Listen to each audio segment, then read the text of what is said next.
security, justice, international development, civil society, media, transport, traditional and religious institutions. Members of the public and stakeholders should submit one soft copy in a flash drive and 50 hard copies of each typed memorandum, which should be addressed to the Deputy Director, Clerk Committee on Healthcare Services in H102, White House, House of Representatives Wing, National Assembly Complex, Abuja, Monday, the 1st of June 2020. Receipt of the memoranda will end on Friday, 5th of June 2020. Please note that the public hearing will be conducted in line with the COVID-19 Nigerian Center for Disease Control NCDC guidelines, with strict adherence to wearing a face mask and observance of social distancing. The general public is also advised to follow the public hearing on the following social media accounts: YouTube Live, Facebook. Yes. Gentlemen of the press, ladies and gentlemen, you are welcome. Before we commence the program, I want to start from my extreme right to call on honorable members around to please kindly introduce themselves.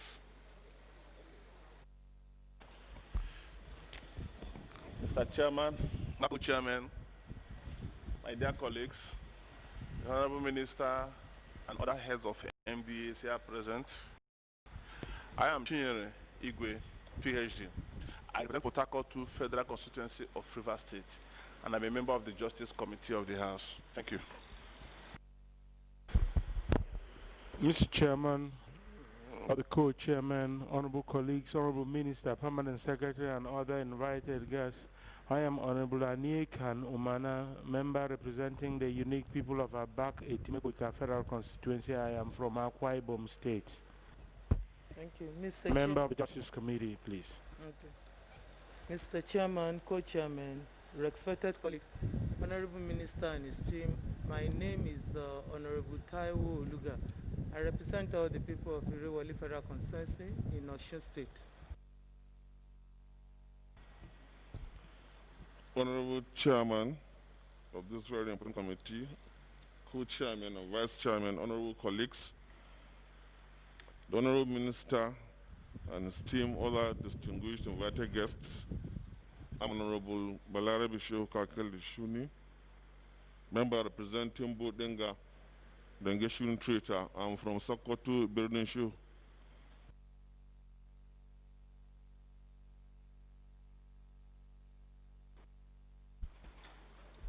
Honorable Chairman, honorable colleagues, honorable Minister, our guests, I am Dr. Martins Oke, representing BTT Ozo1, Federal Constituency of Enugu State. I'm the Deputy Chairman of the House Committee on Health Institutions.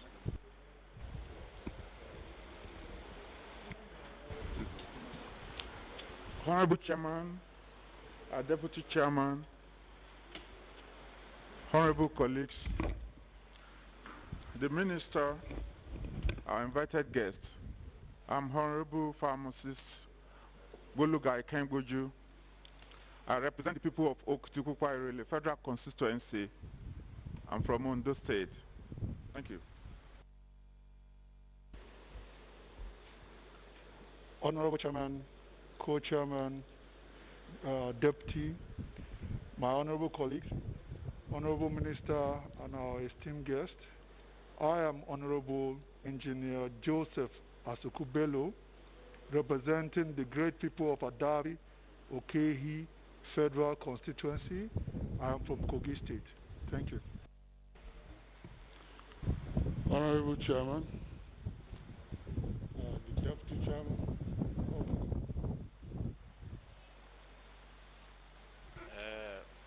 Honorable Chairman, Deputy Chairman, honorable colleagues, our August visitor, Honorable Minister in your entourage, any other head of our MD here present, ladies and gentlemen, I am Dr. Engineer Abubakar Yunusa Ahmad, representing Yamal Tudeba Federal Constituency of Gombe State, a member of the Justice Committee. Thank you.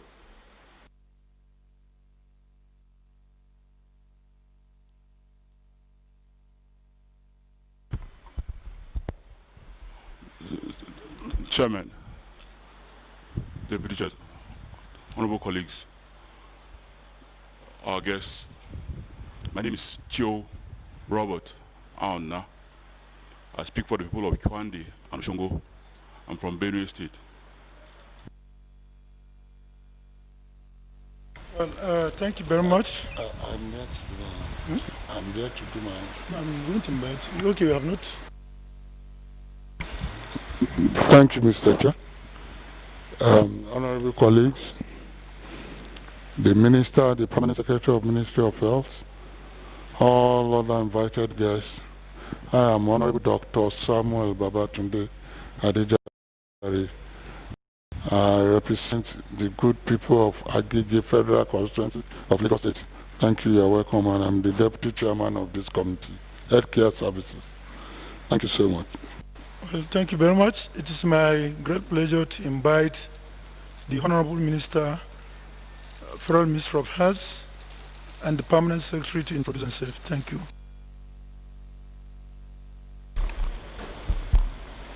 Your Honorable Chairman of the Joint Committee, Co-Chairman and Vice Chairman, Honorable members of this committee, the Permanent Secretary, Directors, ladies and gentlemen, may I crave your indulgence to introduce to my right the Permanent Secretary, Federal Ministry of Health. Please reintroduce yourself, and then the directors here present with us will introduce themselves. Okay. We're expecting the Honorable Minister of State any minute from now. The Honorable Chairman of this committee, the Vice Chair, other distinguished honorable members, Honorable Minister of Health, the directors of the ministry, ladies and gentlemen, good morning. My name is Abdulaziz Mashi Abdullahi. I'm the Permanent Secretary of the Federal Ministry of Health. Thank you. Mr. Directors.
Honorable Chairs and honorable members of the House of Representatives, members of the House of Representatives here present, Honorable Minister, the clerk, and officials of the ministry, ladies and gentlemen, I am Olorunimbe Mamura, Minister of State for Health. Thank you very much.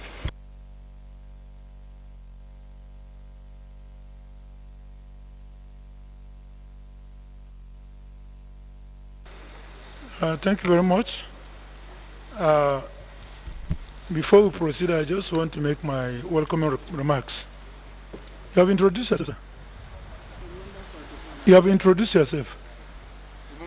Okay, too. So I would also like to, I think some of our members join us now, including my senior colleague, Dr. Achibong. Please, can you introduce yourself so that we can proceed with this? Thank you, Chairman. Co-Chairman, deputies and honorable colleagues, our invited guests, our Minister of State, and every other invited guest. My name is Dr. Henry Okona-Chibong. I represent the people of Itu, Ibiono Federal Constituency in Akwa Ibom State, member, House Committee on Health Care Services. Good morning, Co-Chairman, Honorable Minister of State, our other guests, distinguished honorables. My name is Honorable Adedeji Stanley Olajide, member representing Ibadan Northwest Southwest Federal Constituency. I'm from Oyo State. I'm a member of the committee.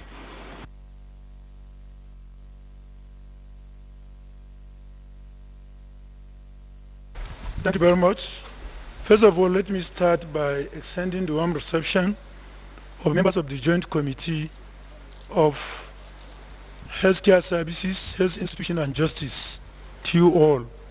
In this important event, on the second day of public hearing for a bill for an act to repeal the Quarantine Act and enact the Control of Infectious Disease Act, make provisions relating to the quarantine and make regulations for preventing the introduction into and the spread in Nigeria of dangerous infectious disease and for other related matters with House of Assembly number 836. I must thank all those that participated in yesterday's activities. It was a fruitful day. I also want to make some few clarifications. Virtually all those that received our invitation will agree with the Joint Committee. It was clearly stated that we are going to ensure the guidelines of COVID-19 in the country. By implications, even the personnel aides to executive governors, ministers and director generals that were here were outside this hall so that we cannot be congested in this hall. At Sembin, this hall is meant to occupy under normal capacity 250 people, and we try to restrict it to contain only 110 to 120 people so that we can be well spaced. And the constraint is that not everybody can come in. Yesterday we have issues, and it was widespread in media that journalists were barred from covering the proceeding of yesterday. I want to say that yesterday journalists were allowed to come in. Only those who are accredited were allowed in. And the justification is that because we want to produce a bill does not mean we should expose ourselves to risk of increased transmission of COVID-19 while we are conducting our affairs. That is the main reason. And to serve as an alternative to the general public, the opening ceremony and part of the proceedings were covered live in the television. And 100% of all the proceedings of yesterday were covered live in Facebook page of the committee and then the YouTube page of this committee. And general public were regularly updated using Twitter handle of the committee. And I think this is one of the development so far in the House of Assembly, that a proceeding of a committee was covered live in a medium like Facebook that have wider coverage, both nationally and internationally, so that people can witness what is happening. So for those who cannot come inside yesterday, there was nothing intentional or deliberate to bar anybody from coming in. But it's done to ensure that only those who are accredited. And I can see now those of us that are inside, you see the Honorable Minister sitting down. There is none of his personal aide behind him. So also the Minister of State, and so also the Permanent Secretary. And even yesterday we are blessed to have the Chairman of Nigerian Governors Forum and Northern Governors Forum. They were all singly seated, and this is in compliance with guidelines. The committee is one of the, NCDC is one of the, and the ministry are some of the agencies that are being oversighted by our committee. So we cannot go contrary to regulation that was issued by a committee that we are oversighting. I do hope the general public could bear with us, and I do hope those who have the interest to know what is happening, it is done openly, it is done through a lot of media, this thing, they can avail themselves to watch this thing live in YouTube or in Facebook. This is just clear misconception. Thank you very much. It is my pleasure to invite my deputy to give a recap, a very few recap of what happened yesterday, so that we can proceed with normal listening. Thank you. That one is not?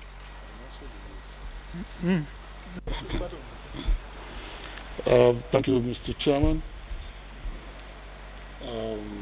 My distinguished honorable members who are present, the Minister of State, and the Permanent Secretary of the Ministry of Health,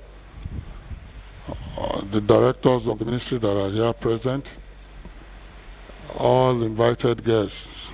Good morning, everybody. Good morning. I'll first start with rules that will govern this public hearing. One, you cannot speak unless you are recognized by the chairman. Two, all cell phones must be put on vibration or switched off. 3, strict observance of social distance during public hearing. 4, you can only approach the chairman when called upon to do so. 5, for male and female conveniences, please approach the ushers and they will direct you accordingly. 6, these are another NCDC COVID-19 guidelines are applicable during the public hearing. Each presenter will present for 5 minutes, except for Minister of Health. Okay. I'll give a short recap of what happened yesterday.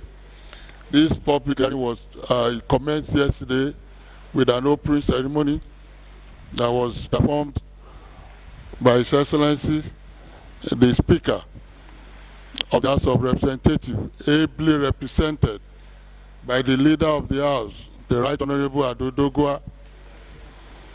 And after the declaration of the opening of this public hearing, the entourage of the Speaker left us. In attendance yesterday, we had notable representatives of notable institutions. The chairman of the Governors Forum was here.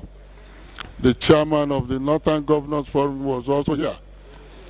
The president of Nigeria Labour Congress was here, and all other notable institutions were represented.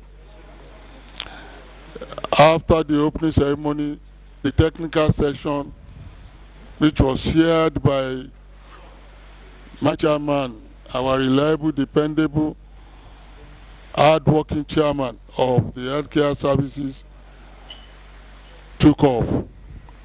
At the technical section, a total of 33 stakeholders made their presentations, which included NGF, Nigerian Governors Forum, represented by the chairman, like I've said before, and also the representative of the Minister of Justice, and organizations like Catholic Women Organization, Equity International Initiative, etc. There were presentations were made, and they were given 5 minutes to make their presentations. A lot of people supported this bill with amendments. Only very few people, about a couple of them, said we should not do this bill. At the end of the day, the presentation came to a close at exactly 4:12 p.m. Thank you so much. You are all welcome to this public hearing. Thank you, Mr. Chair. Thank you very much, the Deputy.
Thank you very much. So we are going to commence proceeding. As you have heard that we have a ground rule and which was stated for the ministry, because everything revolves around ministry, we give you 10 to 15 minutes to make your presentation. If you can do it in 1 minute, it will be better for us. But you have that ample time so that you can make this thing, your position known.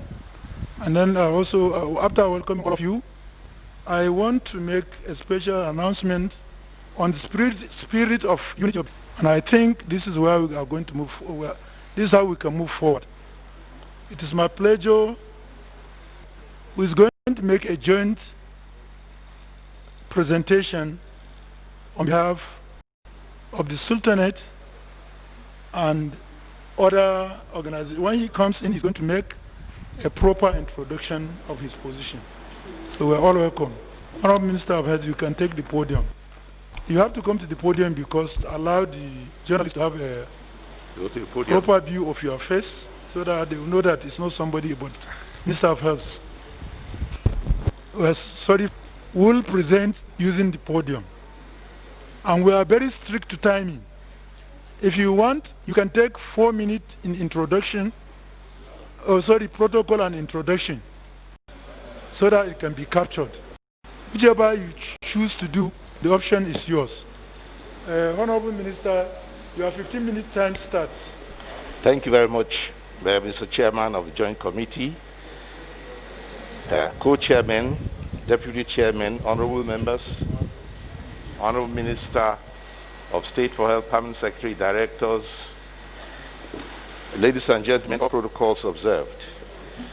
I will start with a summary, and we appreciate the initiative of the National Assembly, particularly of this joint committee, for coming up with an idea at this critical moment to battle the severe health challenges that we face.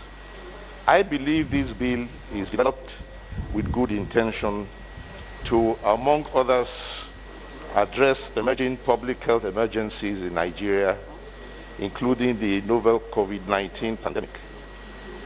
The National Assembly passed the Nigeria Center for Disease Control and Prevention Act of 2018 into law in 2018 with an objective to protect Nigerians from the impact of communicable diseases of public health importance, and thereby established the Nigeria Center for Disease Control for the prevention, detection, monitoring, and control of diseases of national and international public health importance, and the Quarantine Act of 2016, on the other hand, was enacted to provide for and regulate the imposition of quarantine and to make other provisions for preventing the introduction into and spread in Nigeria and transmission from Nigeria of dangerous infectious diseases. In all presentations I have made, Your Excellencies, Honorable, I have always said that the Port Health Services is the first line of defense of the Federal Ministry of Health, and the NCDC is the second line of defense of the Federal Ministry of Health. Let me give you a little bit of a history here. When we faced the 2014 Ebola crisis in Nigeria, there was no NCDC. It was handled by the Public Health Department at that time. The lead was Professor Nasidi, later it was Dr. Faisal, and they did a very good job. Partly out of that experience, the idea came that we require an organ. I'm told I'm not being heard. Am I heard? The idea came that the Ministry of Health requires an organ that will react quickly and decisively in the event of a threat of public health importance. And so, in the wisdom of this parliament here, the NCDC was created in 2018, and it is created out of the Department of Public Health, and that department still exists today.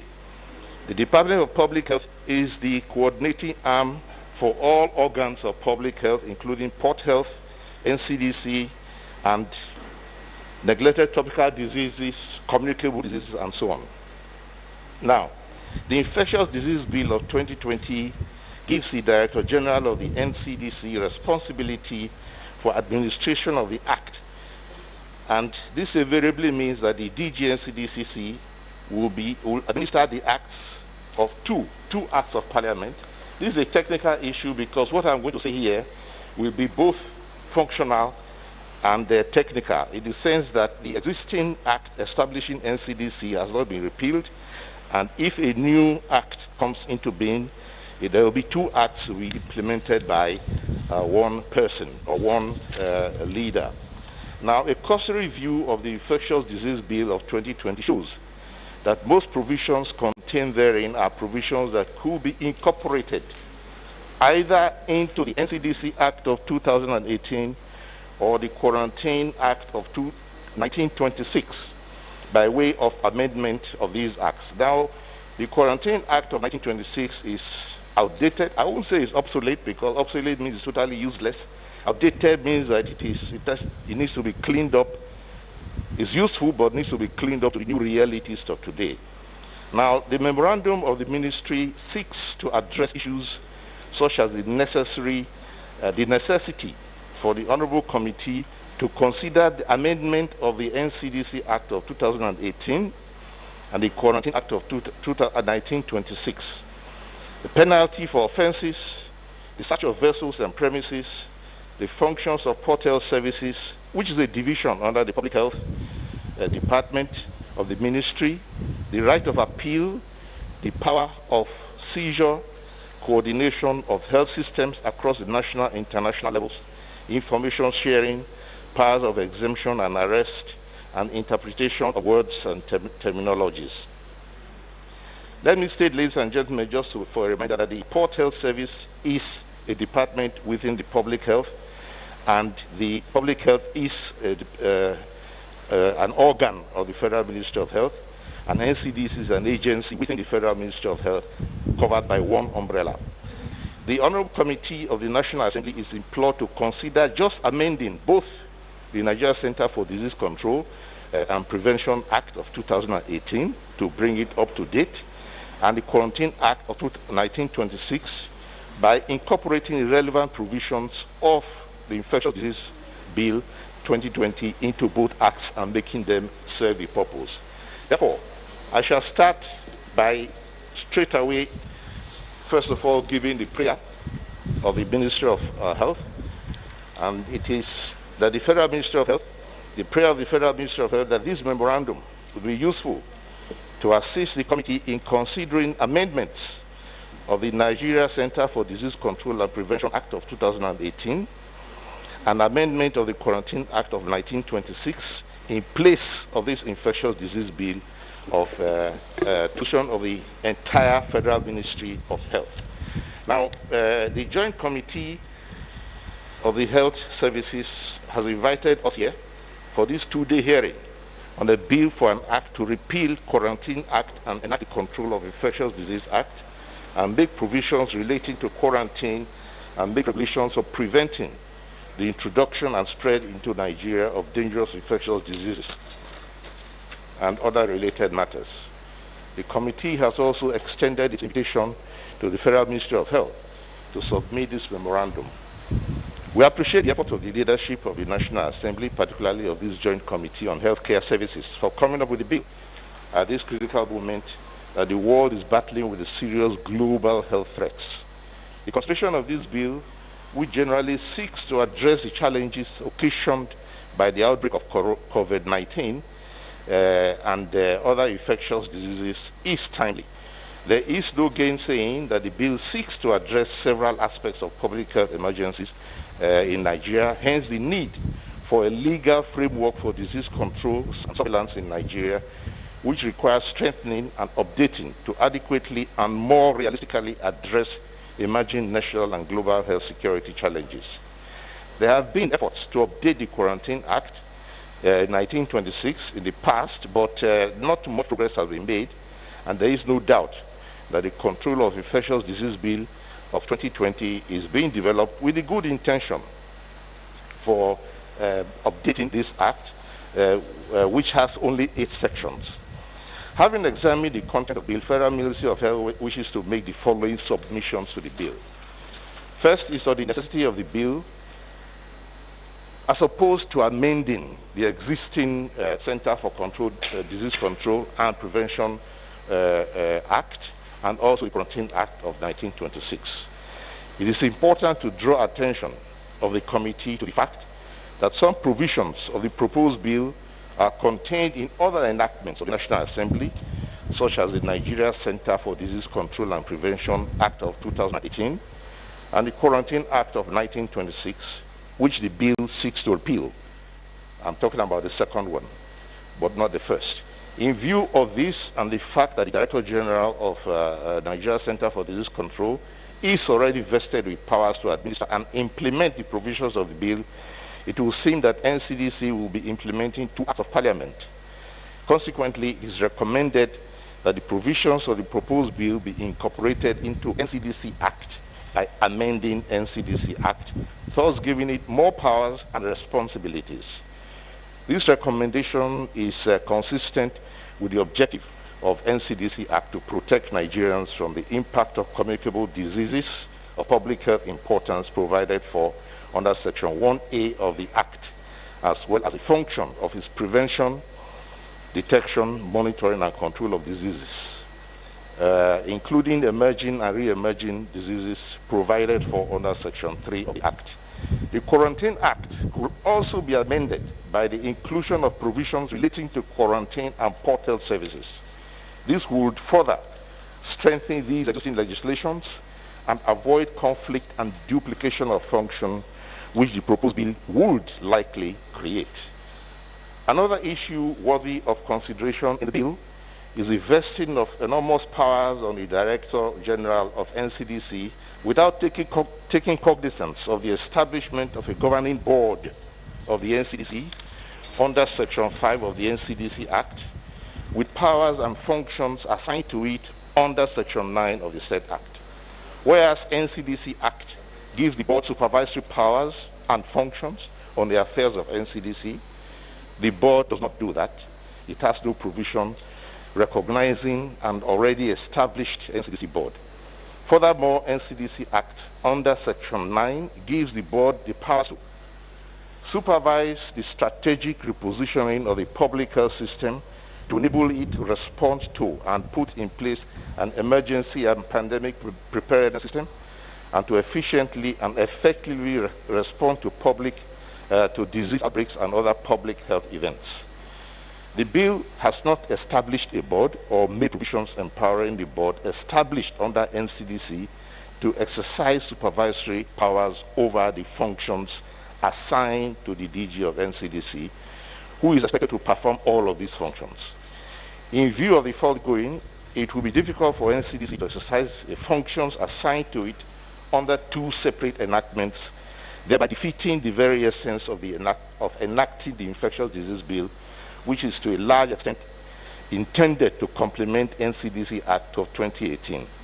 This corroborates the recommendation of the amendment of the Act, of the NCDC Act, by incorporating the functions and powers of the DG NCDC into the bill in the Act. Now, penalty for offense in the bill. That's the second part. One of the constitutional safeguards for trial of an accused person is that no person can be charged for a criminal offense unless the offense is defined and the punishment therefore prescribed in a written law. In complying with this constitutional standard, the bill prescribes several offenses in sections 4, 5, 8, 10, etc., etc. I will not read all of them.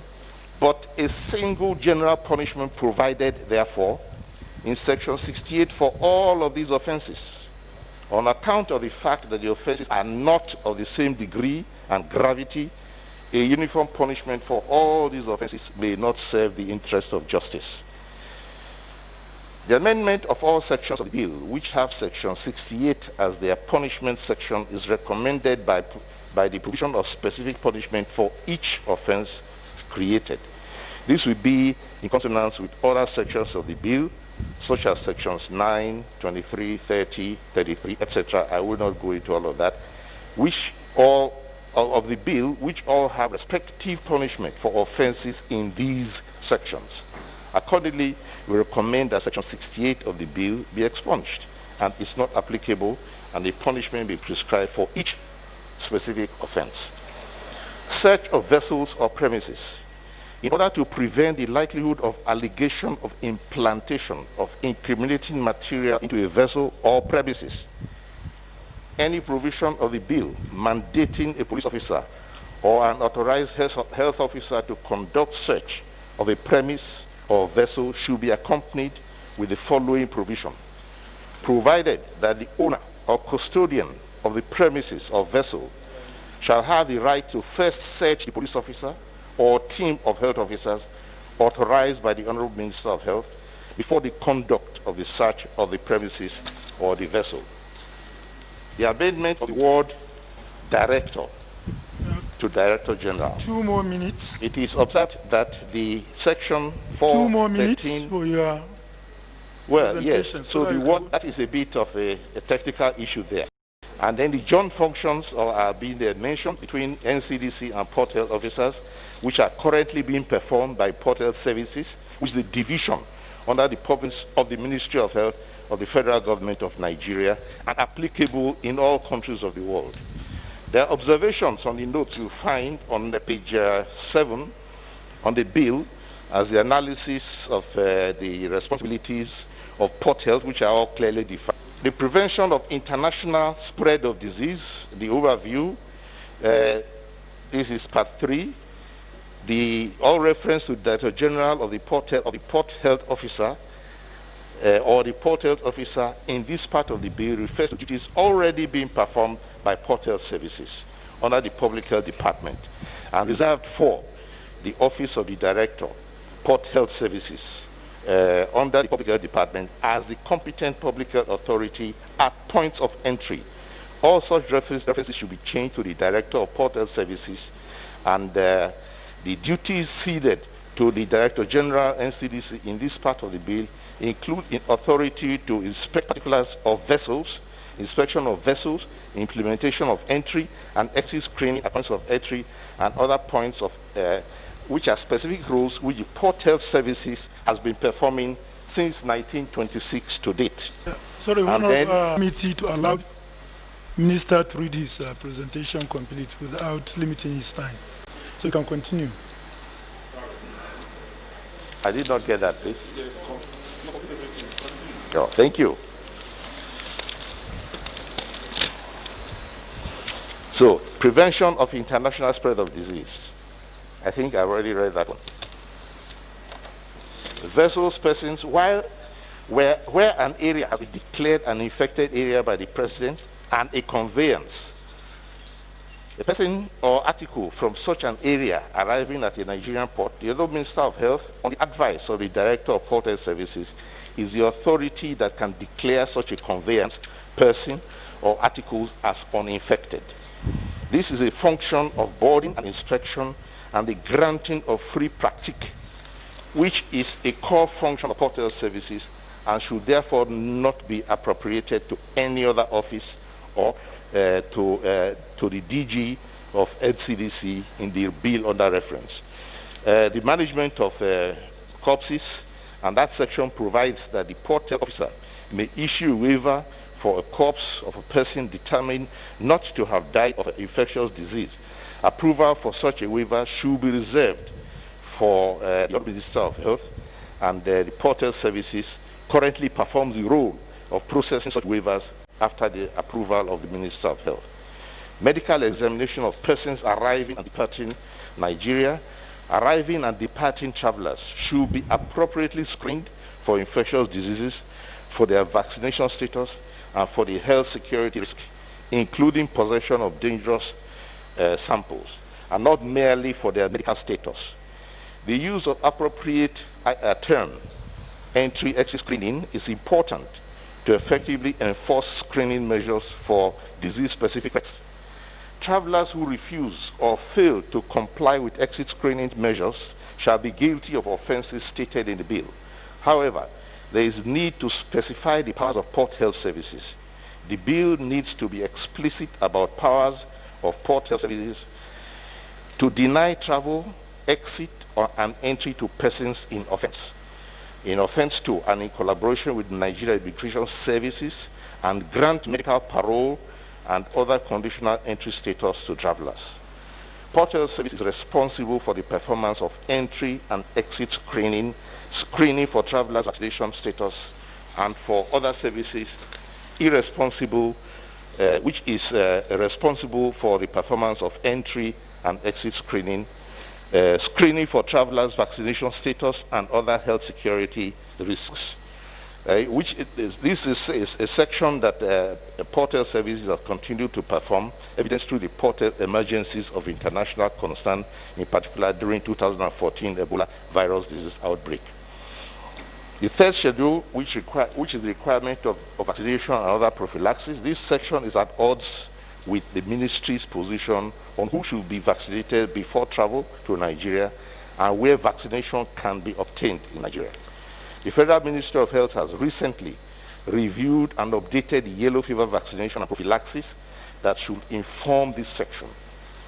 This review was developed and articulated and is being implemented by Port Health Service at all points of entry. And the provisions under Section 10, Section 29, 31, 35, 38, etc. of the bill should be within the purview of the Port Health Services of the Federal Ministry of Health, a division with the mandate that has been carrying out these functions and and the activities referred to it in the sections of the bill. It will be of more benefit to the nation and to the Federal Ministry of Health if NCDC and Port Health Services, which both are under the supervision of the Federal Ministry of Health, continue to collaborate to implement IHR 2005, that's International Health Regulations, in Nigeria across all sectors and MDAs, rather than for one to take over or appropriate to itself the functions of other departments of the government. For example, the Port Health Services within the Federal Ministry of Health should be strengthened and empowered to perform its critical role of preventing cross-border transmission of disease. The collaboration and linkages between port health services as the first line of defense, which I've already said, in the national health security, and NCDC as the second line of defense be further strengthened within the country and a framework of disease surveillance and response. Honorable, let me liken the arms of government under the Ministry of Health. The ministry is like an octopus, where the ministry is the head and various agencies and departments are the arms. There are 8 arms the octopus has, but all the arms work together in order to be able to make the octopus the animal that it is, and collaborate with each other. Right of appeal. The Section 17 empowers the Director General to give notice directing the owner or occupant of any overcrowded building or place to abate the overcrowding or close the building. Consequently, Section 17 gives the owner of the overcrowded place the right of appeal to the Honorable Minister of Health within 7 days of receipt of this notice. Sections 19 and 20 of the bill makes an appeal from the decision of the DG NCDC to the Minister final.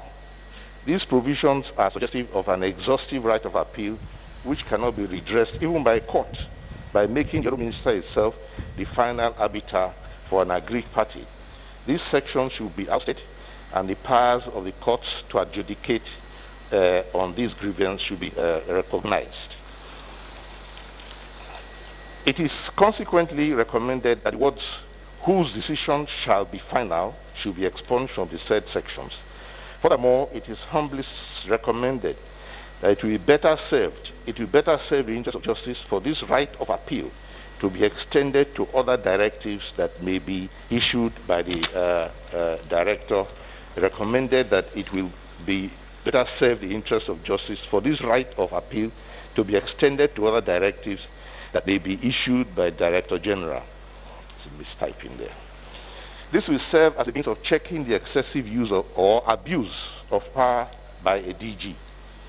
The right of appeal to the Honourable Minister may also be a condition that must precede the institution of any legal action concerning the issue in question, which means that the rights of the Minister are also subject to limitation. The power of seizure. In the course of investigation of any crime suspected to have been committed under the bill, Section 55 empowers the police officer or health officer to inspect, copy, take samples, or seize any document or substance or matter.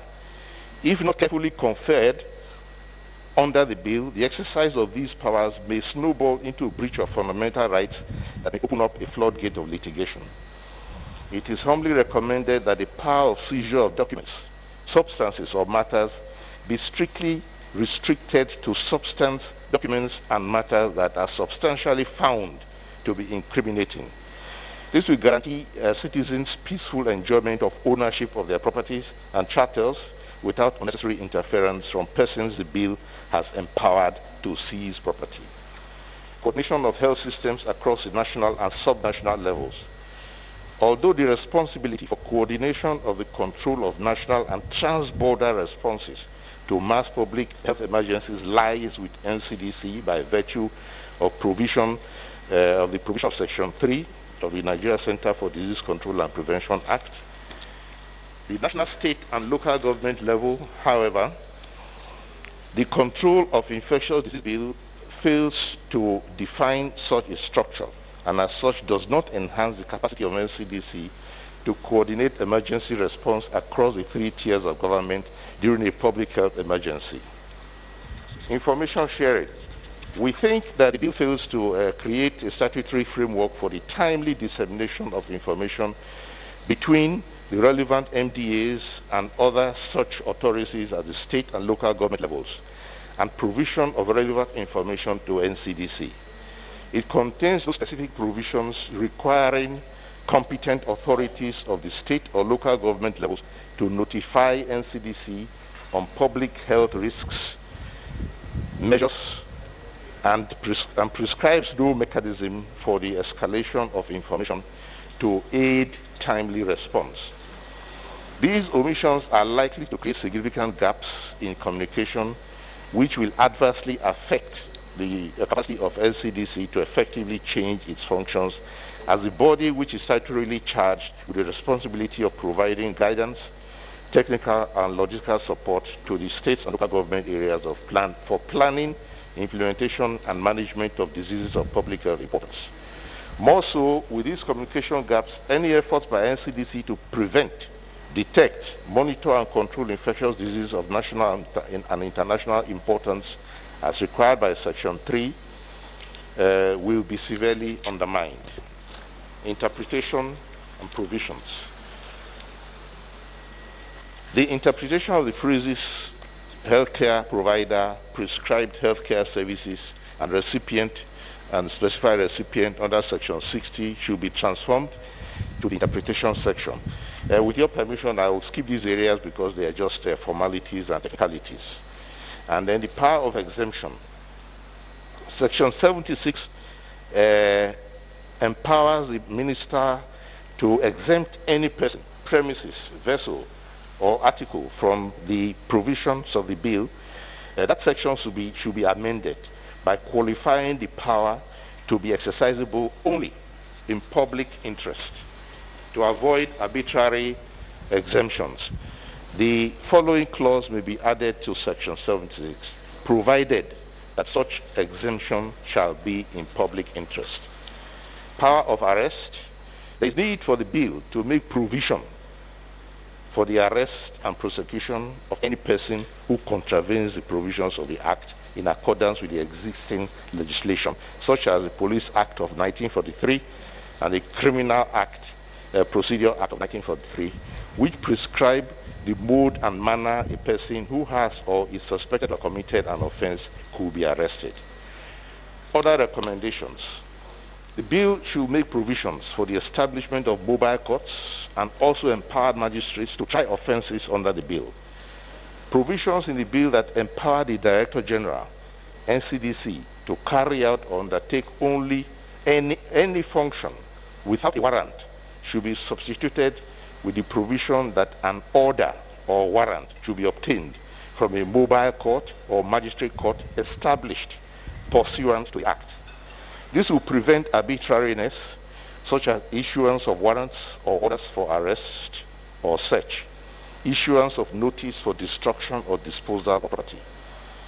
Number 3, that provisions of the bill that make the vaccination of people mandatory should be expunged and replaced with the provision that make vaccination of persons voluntary and with the consent of a parent or guardian in the case of a child who is a minor, except if such vaccination of the child is in public interest as provided for under Section 45 of the Constitution of the Federal Republic of Nigeria.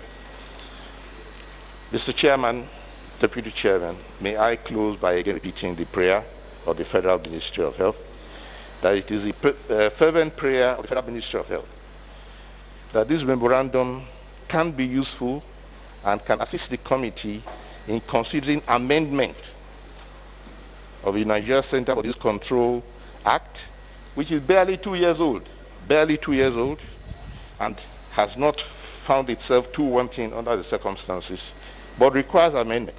And also amendment of the Quarantine Act, which is in place since 1926 and is in need of updating to present situations. I think in 1926 there were in fact no airports at all in this country, but air travel is now a part of it. All of this should be in place of a new infectious disease bill of 2020. So submitted, Mr. Chairman. Thank you very much, Honorable Minister, for your detailed presentation, and also for the members of the committee to alter our ground rules to allow the Minister to present the detail of Ministry's position to all of us. Yes. Any comments?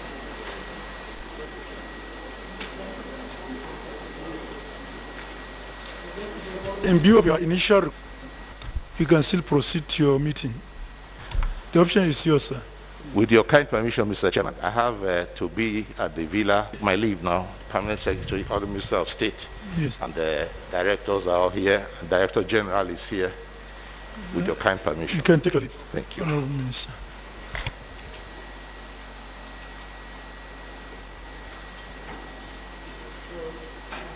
Co-chairman, please, can you go ahead and introduce yourself and other members that are around? Thank you, Co-Chairman, honorable colleagues, distinguished guests. My name is Honorable Gona Oziribo. I'm from Imo State. I represent the good people of Unkwere, Wangele, Isu and Anjaba Federal Constituency. I'm the House Committee Chairman on Justice. Thank you. Yes, my elder brother. Good morning, my co-chairman, distinguished colleagues, ladies and gentlemen. My name remains Honorable Dr. Pascal Chigozie Obi. I represent the good people of Idato North South Federal Constituency. I'm from Imo State, and I'm the chairman, House Committee on Health Institutions in Nigeria, 9th Assembly. You're welcome. My elder brother, I want to call on Seasoned Health Administrator, former Commissioner, and indeed my lecturer and teacher, because there's a difference between a lecturer and teacher, so he's both to me. Honorable Dr. Haruna Michelet to introduce himself. He also doubled as the chairman ad hoc committee on COVID-19. Thank you very much, my able chairman. You know, sometimes they said teacher's reward is in heaven, but my own is here on earth. Everywhere he recognizes. So it's not good to correct your teacher, but let you also hand there. Okay. So as he has rightly said, my names are Honorable Dr. Haruna Michelia. I represent all the people of Askra Ubahawul Federal Constituency of the home of hospitality and emerging peace, Borno State.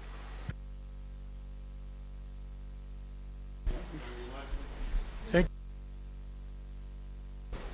you. Okay. It's now my pleasure to invite the Director General, Center of Disease Control, to make his presentation.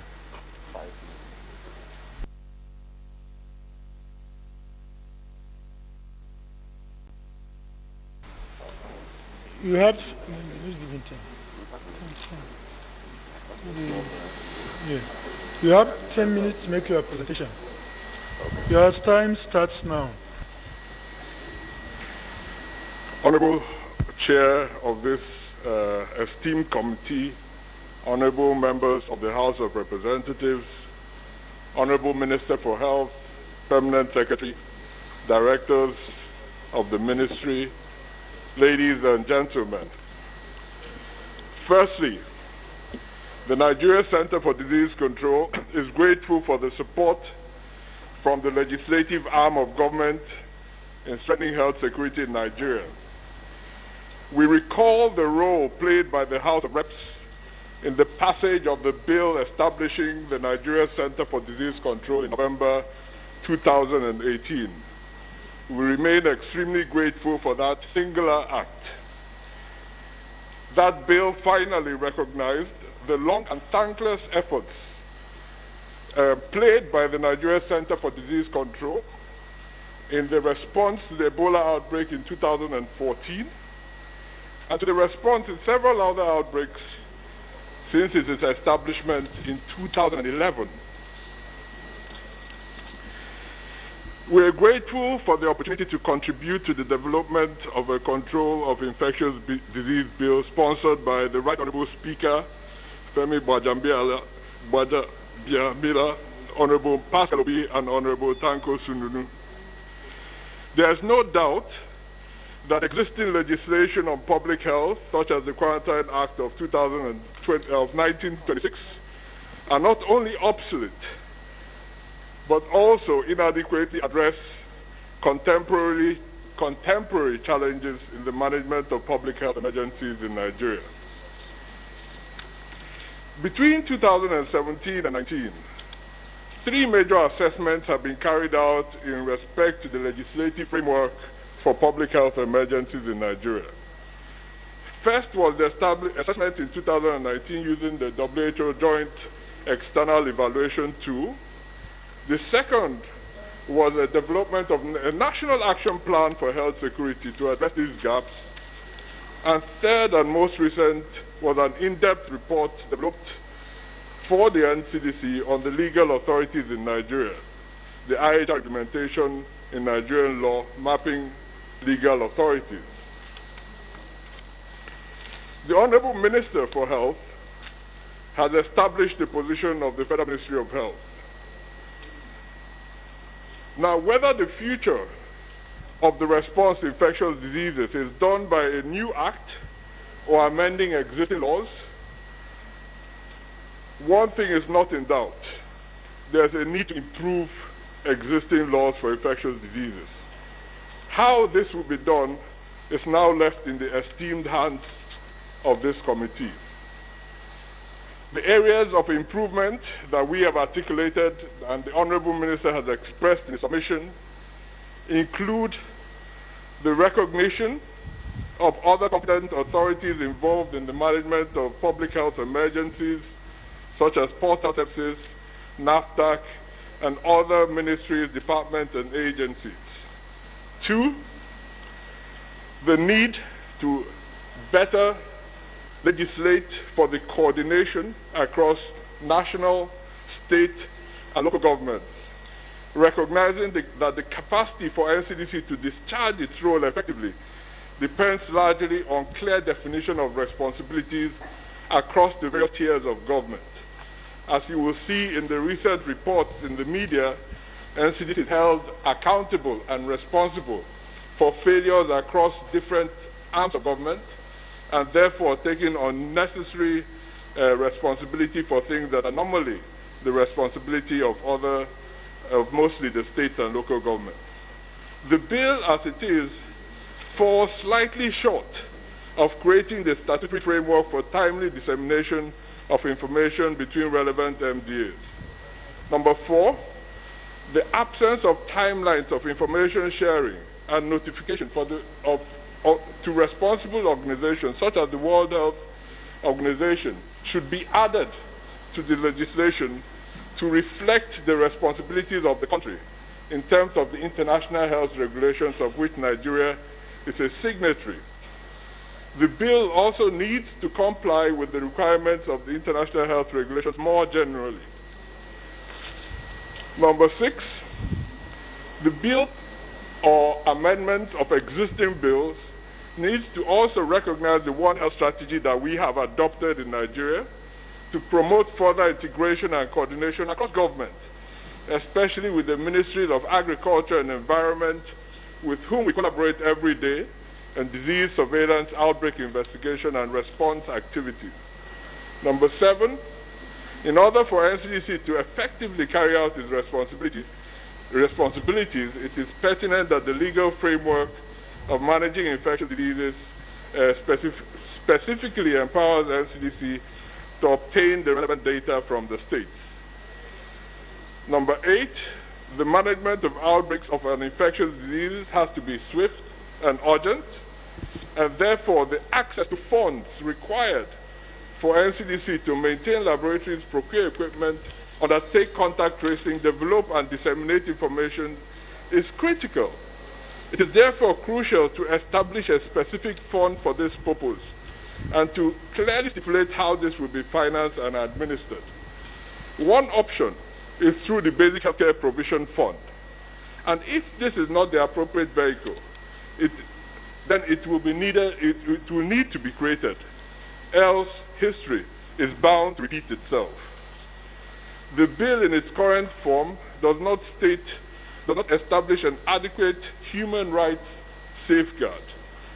And the emphasis on the use of force to achieve the objectives may exacerbate these existing challenges, generate public resistance, and undermine the efforts of NCDC and other competent authorities to manage outbreaks of infectious diseases.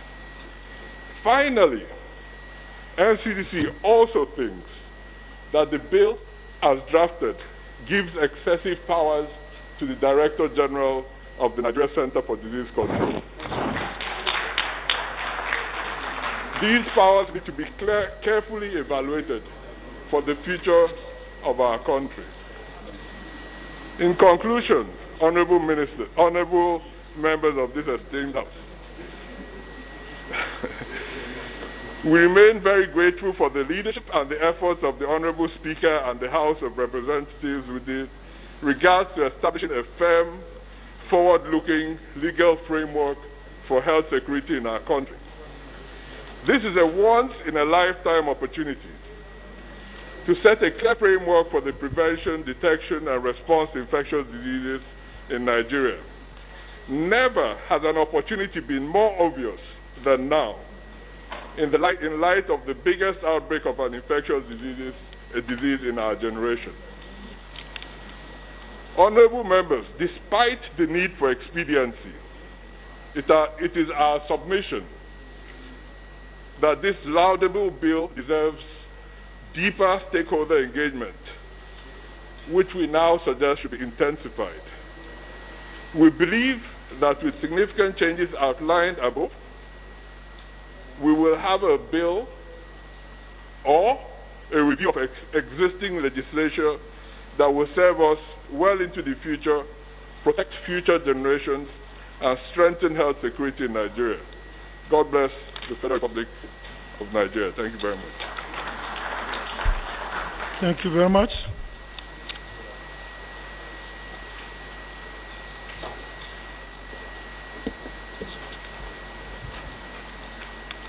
It's my pleasure to invite the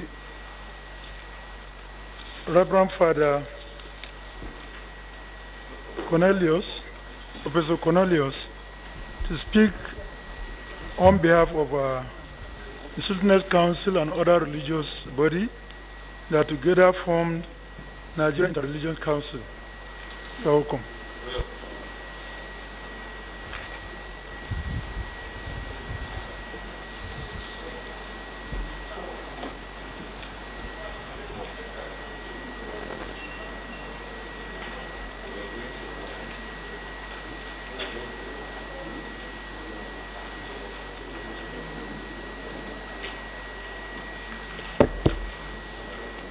With due respect to all the existing protocols, I stand on behalf of the Nigeria Interreligious Council, NIREC,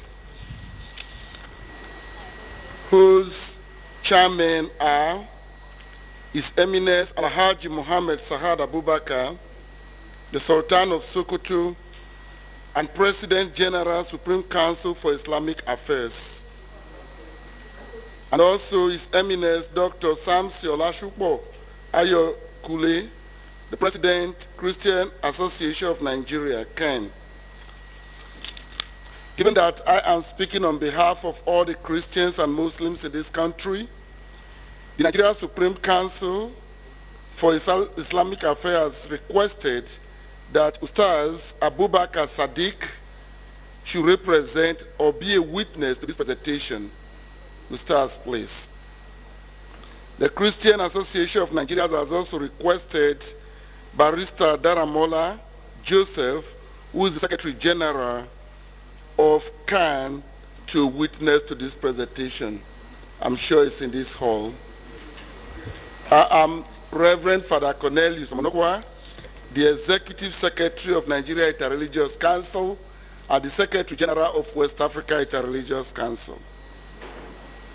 The Nigeria Interreligious Council, formed by the representatives of the two principal religions, Islam and Christianity in Nigeria, on the 11th day of September 1999, and the association having been inaugurated on the 29th day of September 1999, guided by our divine revelations at the dictate of our Creator, determined within the context of our religions to forge interreligious harmony at concord within the confines of the Constitution of the Federal Republic of Nigeria, to live in unity, harmony, and peace for the welfare security and prosperity of our peoples and our nation under God. This is taken from the preamble, amended Constitution of the Nigeria Interreligious Council, 12th March 2020. Based on this mission and vision, NIREC hereby contribute to the ongoing conversation of the Disease Control Bill 2020 as follows. 1. So many people have been reacting to the House of Reps Control of Infectious Disease Bill 2020 at the Senate, Nigeria Health Emergency Bill 2020. We observe that the Control of Infectious Disease Bill 2020 is intended to repeal the Quarantine Act 1926. The retention of such century-old legislature in our statute books is one of the inadequacies of our legal system. The bill, therefore, is long overdue, given that a 1926 legislation cannot adequately take care of the current challenges. This is more so with the devastating effect of the COVID-19 global pandemic. Probably, the challenges experienced in the course of the fight against the deadly disease made those in authority to think of having a legislation that can meet the current demands in the shortest possible time. The Bill and Melinda Gates Foundation had worked on sensitization prevention and control of outbreak of infectious diseases such as the present acute respiratory syndrome, coronavirus. He has also provided vaccines against polio, measles, etc. However, in the present COVID-19 pandemic, we suggest that any vaccine must first undergo intensive and extensive test regulations before production, before sale and application. Coronavirus vaccine should not, however, be made mandatory for any citizen under any condition. It is not bad to make a law in an accelerated manner if there is urgent needs. There was an initial fear that public hearing would not be conducted. Now that the public hearing is expected, the fears associated with the bill should be allayed. Prof, 1 minute remaining, so can we round it off? The legislators will be engaged on the intended or attainment of inciting some provisions. Stakeholders and the general public can make their input and the needful should be done. There's nothing wrong in using the legislature of another country as a precedent. It is just a guide. But what is wrong is the copying and paste, if there is any. That forms substantial part of legal drafting. It will only be wrong if the precedent is followed hook, line, and sinker, or it is just copied and pasted. Religious, cultural, political, and other factors such as system of government must be considered. There are also fears that so much power is given to the Director General of the NCDC, which may be used to trample upon liberties of the citizens. Some of the powers include arrest and search warrants without warrant, closure of premises.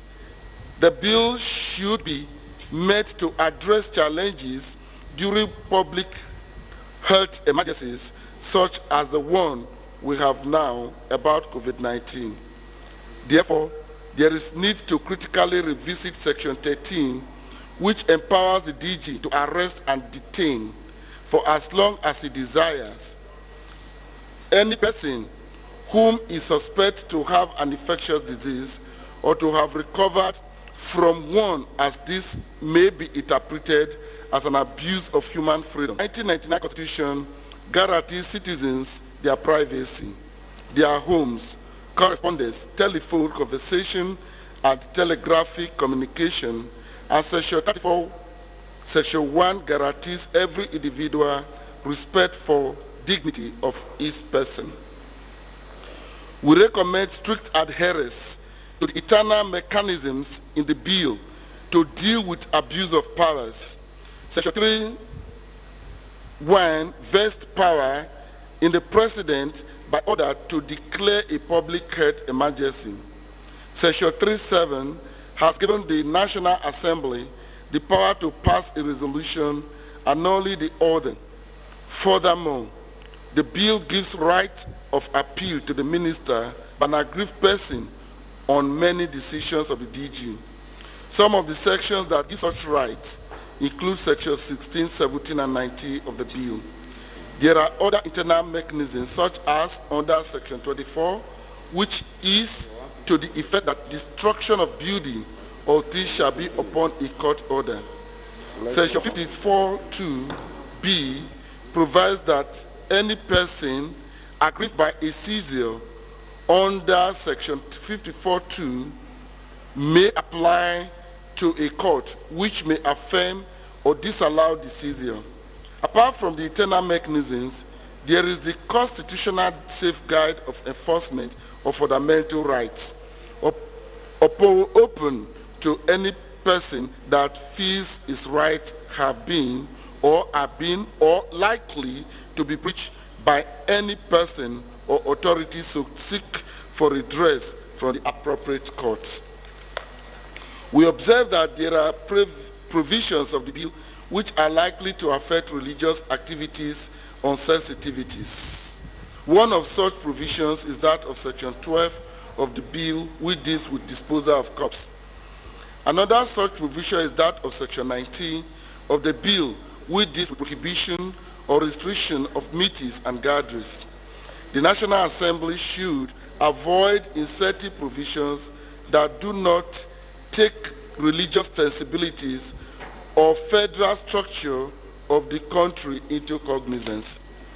The House of Assembly and House of Representatives should take seriously the reaction of Nigerians to the Quarantine Act, Repeal and Reenactment Bill 2020, which hurriedly passed through the first and second reading in just one day in the House of Representatives. Luminaries have indicated that the bill is literally copied word for word from Singaporean Act.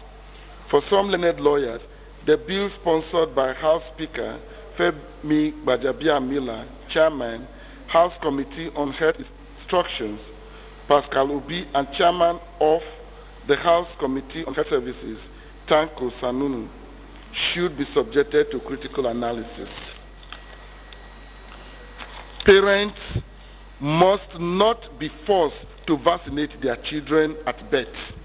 When China, America, and other Western nations were affected by COVID-19, have not done so. The resistance to the idea that the Minister of Health is empowered by Section 50 of the bill to declare as and convert any premises, whether public or private, into an isolation center should not be taken for granted. Some people will reject as oppressive when without the authorization of the Minister of Health, no one would be able to enter or leave such premises. Section 3.8 aids this by empowering the DG, NCDC, its officers or police to bag into any premises declared by the President to be a public health restricted zone without any warrant. This section runs violently foul of the provisions of Section 43 of the 1999 Constitution as amended, which provides that every citizen of Nigeria shall have the right to acquire and own immovable property anywhere in Nigeria. Based on the above, the Nigeria Interreligious Council, NIREC, hereby call on the House of Assembly not to pass any bill that would not promote the common well-being of the citizens. There are other inadequacies of the bill, such as the appropriate court with jurisdiction to hear cases under the bill, notwithstanding the fact that there is no legislation by human being that can be perfect. The essence of public hearing is to have contributions from stakeholders. If after the public hearing, the bill is acceptable by majority of Nigerians with the necessary modifications, then the bill may scale through. We are aware that unless there is any public health emergency, the powers of the DG may not be invoked for decades, but without prudence, any other intention could be abused. Thank you very much for listening. You're welcome, Prof. That was a good one. We already have your memorandum. So we quickly go to the next group. You're welcome. Okay, let me call on Ministry of Women Affairs. Are they here? Ministry of Women Affairs, are they here? They are not here. Okay. The Nigerian Association of Resident Doctors, are they here? For their presentation, they're not here. Okay. Citizens Coalition Against Impunity and Injustice, are they here? Huh? It's okay. Come forth and make your presentation. Citizens Coalition Against Impunity and Injustice.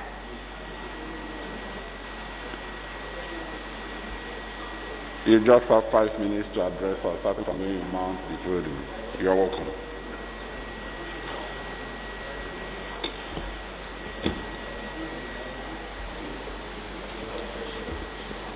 Good morning, Mr. Chairman, morning. members of the panel. I stand on existing protocols. This bill in this state will disadvantage Nigerians who have elected our honorable members into office. And we must not allow this to happen. This bill is obnoxious and repugnant to human rights and a serious violation of the 1999 Constitution. It is a threat to our collective democracy and human rights. Let me start with section 31(1). It talks about vaccination and other prophylaxis. It says, every person on an international voyage, whether living or arriving in Nigeria, shall have undergone vaccination or other prophylaxis against all or any of the diseases as may be prescribed. It doesn't tell us what these diseases will be. Therefore, chickenpox, flu, HIV, HPV, Lassa fever, Ebola, coronavirus, let me add cholera, tuberculosis, whooping cough, will all be subject to vaccinations, including trial vaccinations. They can prescribe trial vaccinations forcefully for any class of persons. It is far too vague and open to abuse. A futuristic compulsory vaccination bill for an unknown vaccine and disease? Why?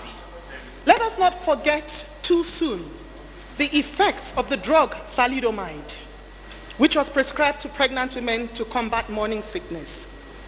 It did not seem toxic or have any side effects at the onset. It was marketed in the whole of Europe. Later, it was found that thalidomide caused severe congenital malformations and stillborn. 80% of mothers who took it to combat morning sickness had deformed children. Are we ready to forcefully vaccinate our children with products which have not been tried and tested for years before we make it compulsory? This could lead to mass murder of our citizenry when the side effects of the new vaccines become evident in a few years. We say a collective no to forced vaccinations for any new virus, which we do not yet fully understand, but rely only on what the Western world is telling us. What we need right now is a strengthening of our existing health systems. We were told the world over that no vaccine has been found for COVID-19. Therefore, why are we not bringing about forceful vaccination? Let us ensure instead that we build modern hospitals comparable with other developed and developing countries. Ensure we develop a national stockpile of medical supplies. Most importantly, establish a vaccine production center. Esteemed honorable gentlemen, do you know that Nigeria in the early mid-90s produced vaccines for us that we use for smallpox, yellow fever, rabies? Just to mention a few. I can say this confidently because my own husband was a staff at the Federal Vaccine Lab in Yaba, and all these vaccines were produced in Nigeria.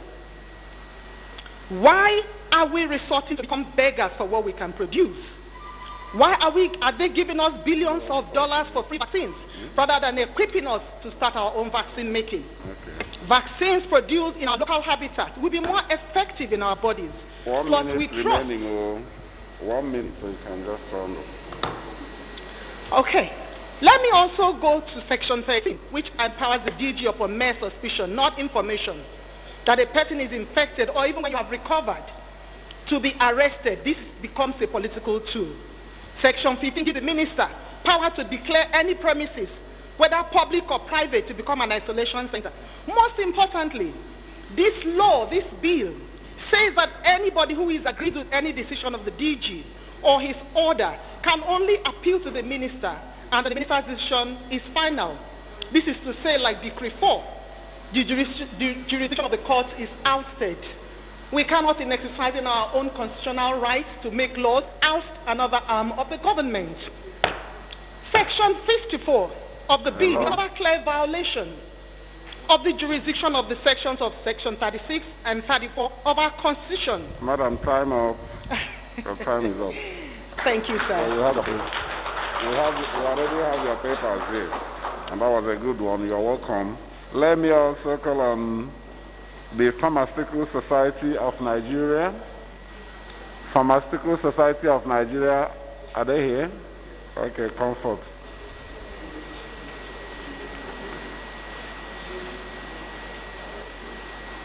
You have 5 minutes to address us, starting from when you arrived at the podium. The Honorable Chairman and honorable members of the House of Representatives, Honorable Minister, all protocols duly observed. I represent the President of the Pharmaceutical Society of Nigeria. The bill in question, in response to the call for memorandum, the Pharmaceutical Society is submitting this, that the bill is repealed with several provisions that are controversial and as much as remain vexatious and obnoxious. The several provisions of the bill, though not infringing on pharmacy practice directly, are a potential source of conflict between several departments and agencies of government. Several sections of the bill contravene the spirit and letters of the 1999 Constitution. Some sections of the bill have clauses that are draconian in nature and violate the liberties of citizens of Nigeria, which participatory democracy guarantees. As widely known, health-related matters are on the concurrent list in Nigerian Constitution. This means that it is an item legislated by the federal and the state government. In that light, the above bill, the much in the activities and the oversight of the federal agency, such as the NDC, has been given so much power that is not relating to the state and the local government. The content of the bill violates the fundamental rights, as I said earlier. The various sections of the bill also violate some provisions of the Nigerian Constitution, and is a flagrant abuse of the fundamental human right. Nigerian citizens, especially sections 3, 8, 5, 3, 6, 8, 13, 15, 16, 17. Our prayers. In view of the foregoing, there are so many things to mention. In the view of the foregoing, the observations and assertion, it is evident that the provisions of the bill, if passed into law, as presented, violate the Constitution of Nigeria and international law. To this end, it is our informed position that it has not met the requirement and justification to be passed into law. We therefore implore you to take the following steps: to stand down further legislative work on the bill, to pave way for wider consultations and further inputs from relevant stakeholders in the health sector and the general public. Because to delete the offensive sections in the bill, as it is inconsistent with the Constitution of the Federal Republic. Thank you very much. God bless you. Thank you for the wonderful presentation. Can I call on Amnesty International Nigeria? Amnesty International Nigeria, are they here?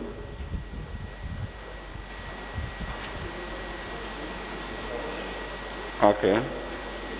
Just 5 minutes to address us. Good afternoon. Honorable representatives, permit me to stand on existing protocol.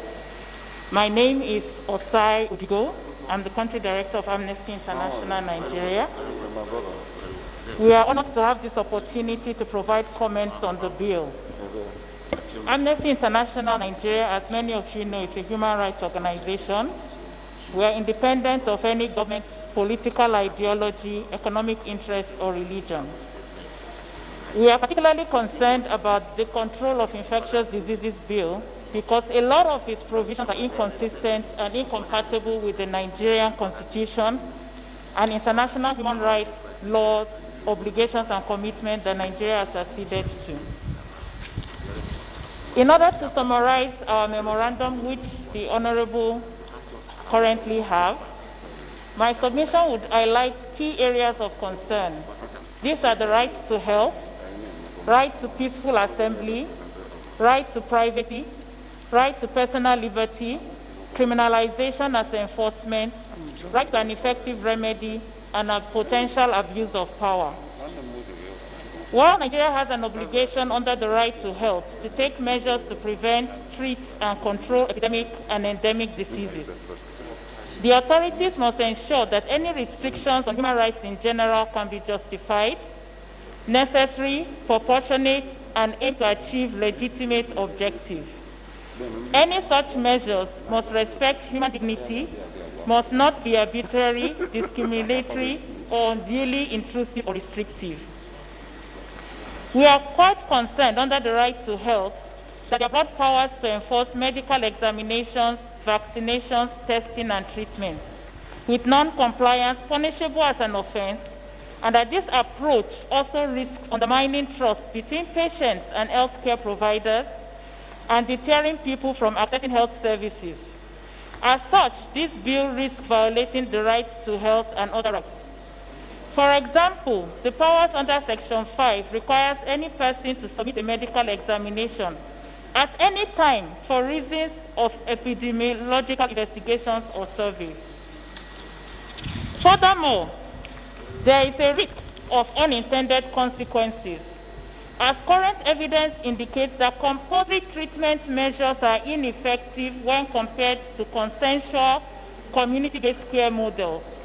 And we have found that this can lead to better treatment outcomes. It is important that the House takes into consideration some of the recommendations made by the Special Rapporteur on the right of everyone to the enjoyment of the highest attainable standard of physical and mental health in this regard. Many people have mentioned the issues of the broad powers of the DG. We wish to emphasize that this can have implications on civil space, peaceful assembly, the right to privacy, and personal liberty. In particular, when we look at the way the quarantine is being implemented, we need to emphasize that quarantines are only permissible under international human rights law, where they would not be discriminatory and where they would respond to a pressing public or social need.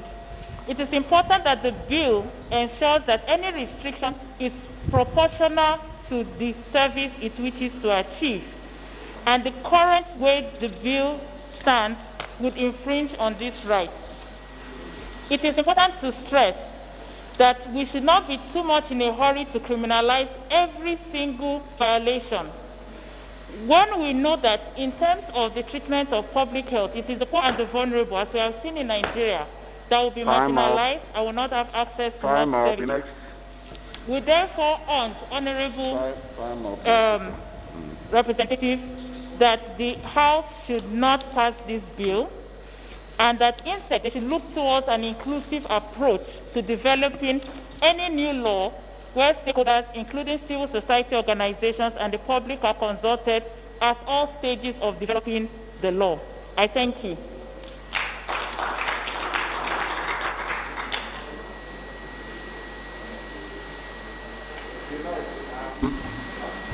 Traditional Medicine Association of Nigeria, Traditional Medicine Association of Nigeria. Do they have presentation to make, Minister Bill?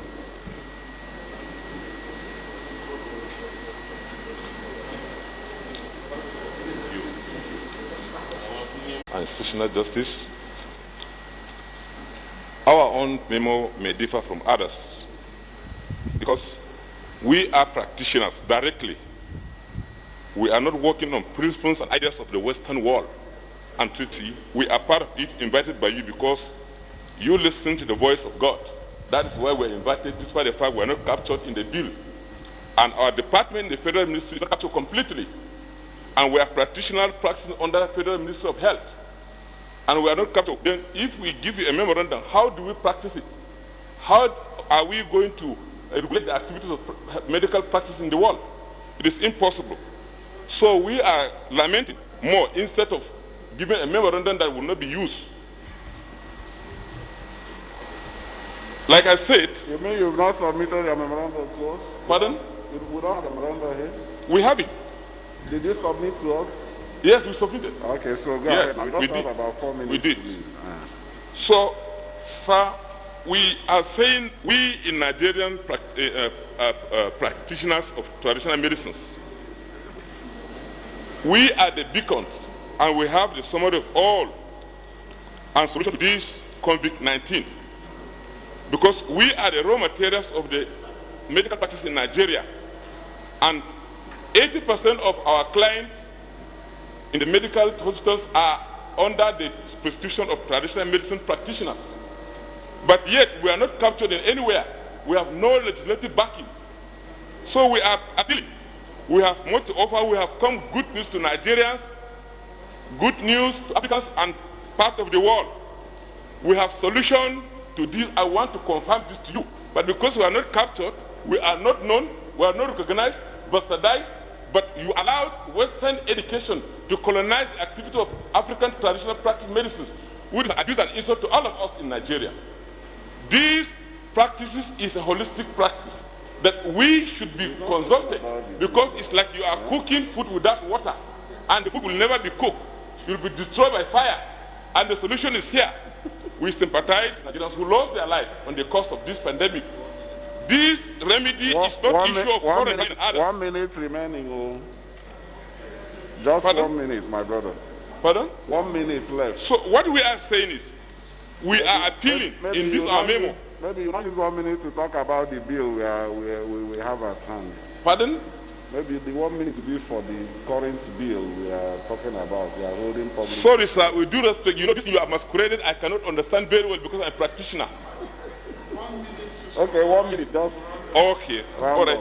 Our memo here, we are drawing the attention of Nigerians that we have the medicine. We confirm it to the House. But the legal way of processing these things allowed the conventional way, but we African scientists have our own way, which we want it to be guided and protected by the law so that we give solutions, so that we cannot be masqueraded at all the time. We want all our schools to go back to schools. We want you to sit down and go to anywhere and go and discuss better things in the legislative arm and also in the executive tiers of government. We thank you and we will continue lamenting. Please, I plead with you. It's not a submission, but we want the actions so that we should be allowed for you to be free from this because even right here with me, we smuggled some of this, your patient, we have treated them, we have the medicines. But the federal minister himself, I am imagining if only Nigerians can have only 3 pharmacies. We have over 100 supplements on the plateau alone. And Nigeria overtold that we are sure it works. We have treated people and they are free. Then why do we gather people like you to talk on memory writing and making president and other things when we are talking about? Then why is the justification of this? So, we are grateful to you. We believe that we give us the opportunity and we are pleading on the behalf of the association in Nigeria. Please capture us in your bill. Our bill is here. The board of herbal practice, we don't have a council. So how do you practice? Please facilitate our bill. Also facilitate of our council. We will be happy so that we will raise this issue in the hall. Okay. Thank you very much. You are welcome. Honorable Minister.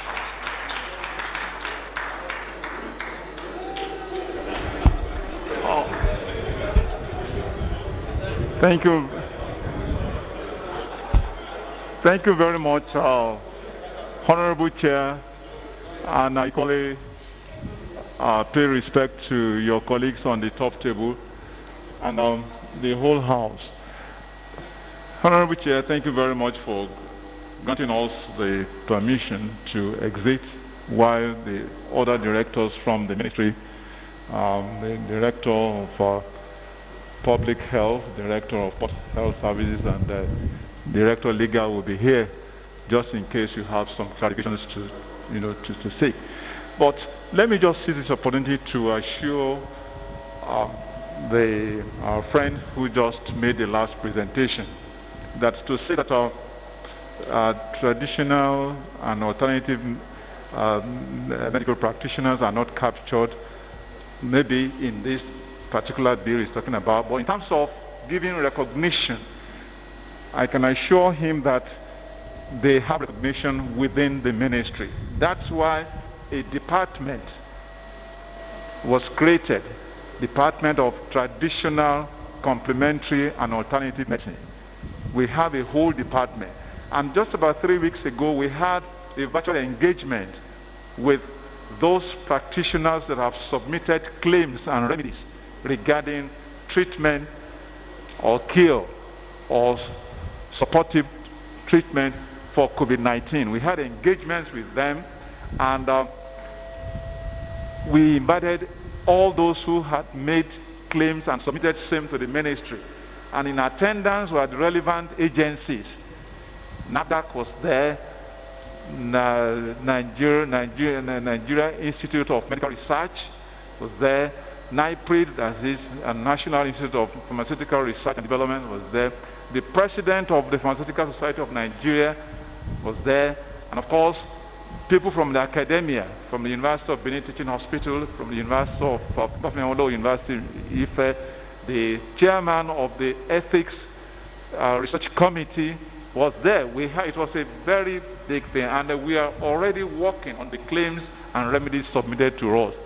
So I can assure him that we appreciate that the bulk of our people still patronize, which will soon get to the National Assembly, which is a legislative framework to guide all they do. We recognize what you're doing. Thank you very much. What you're doing. Thank you very much. Therefore, we go to Oni of Ife. Oni of Ife.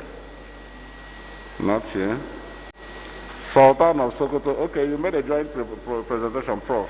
Okay, so that one's gone. Christian Association of Nigeria. Okay, comfort.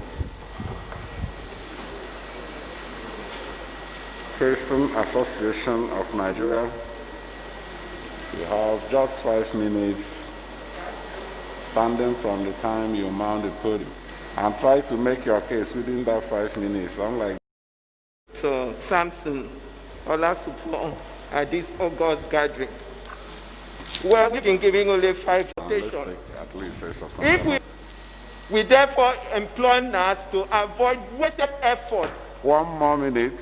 Save Nigeria the socio-political tensions of this litigation and overburdening of the law caused by citizens to seek redress. Our prayer thus is this, to reiterate our clamor for the withdrawal of the bill in its entirety. In addition, we reinforce our cautionary note that when the bill is passed, citizens shall inundate the court with litigations that will eventually set the law aside or cause it to be inoperable. We therefore implore NACS to avoid wasted efforts, take Nigeria the social-political tensions of this litigation and overburdening of the law courts of citizens to seek redress. Okay. We cannot afford the to entertain jurisdiction indifference for the law as such. Nigerian Association of Resident Doctors, are they here now? Nigerian Association of Resident Doctors, are they here now? Are you? Okay. Comfort.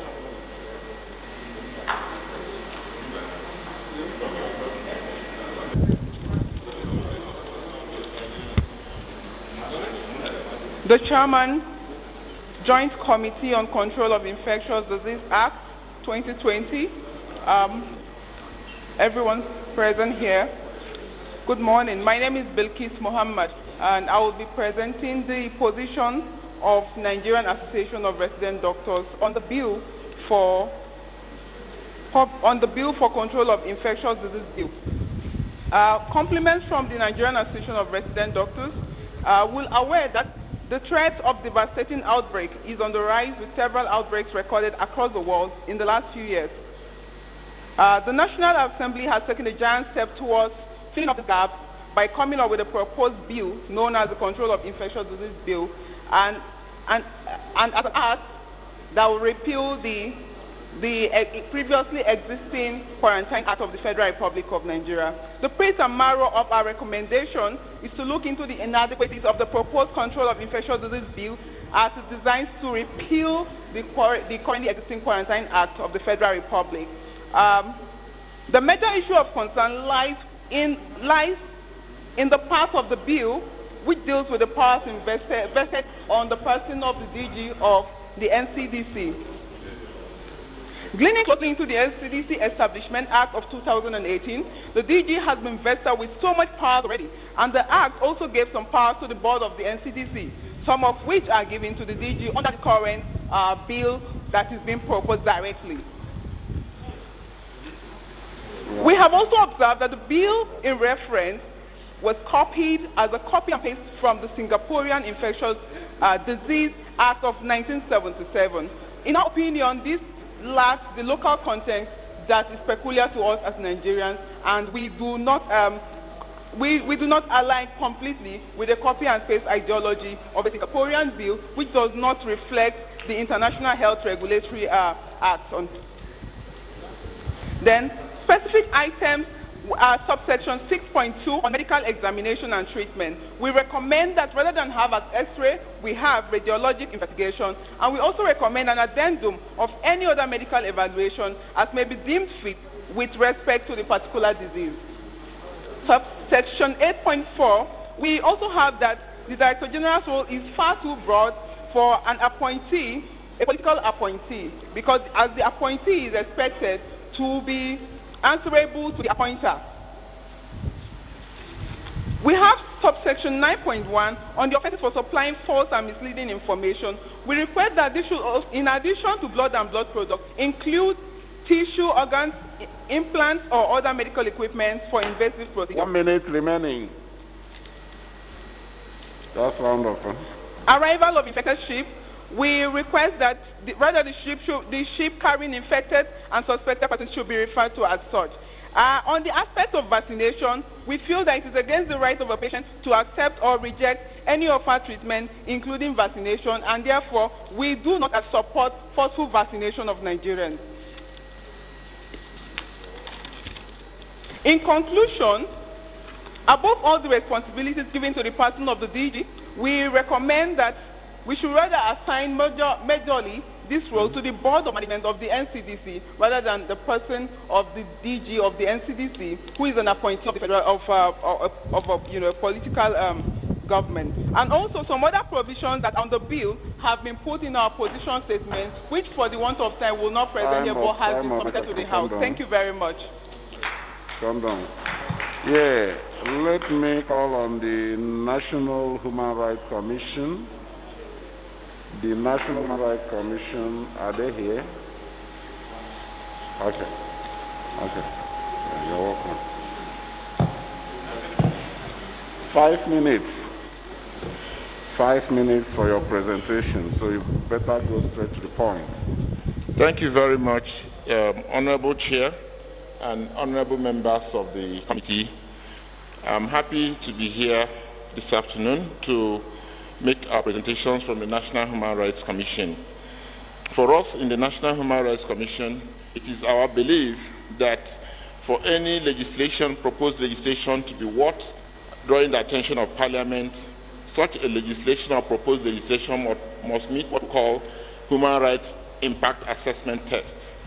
This test requires that every legislation must lead to better enjoyment of human rights and not lead to lesser enjoyment of human rights. It should add value to the humanity. It should help humanity to enjoy human rights more. So looking at this bill and looking at how it has affected several aspects of human rights, I'll go through that quickly. If you look at the powers given to the Director General, they are powers that seem to be draconian and applicable in a military regime. The finality of the decisions of the Director General seem to suggest it is ousting the decision of courts.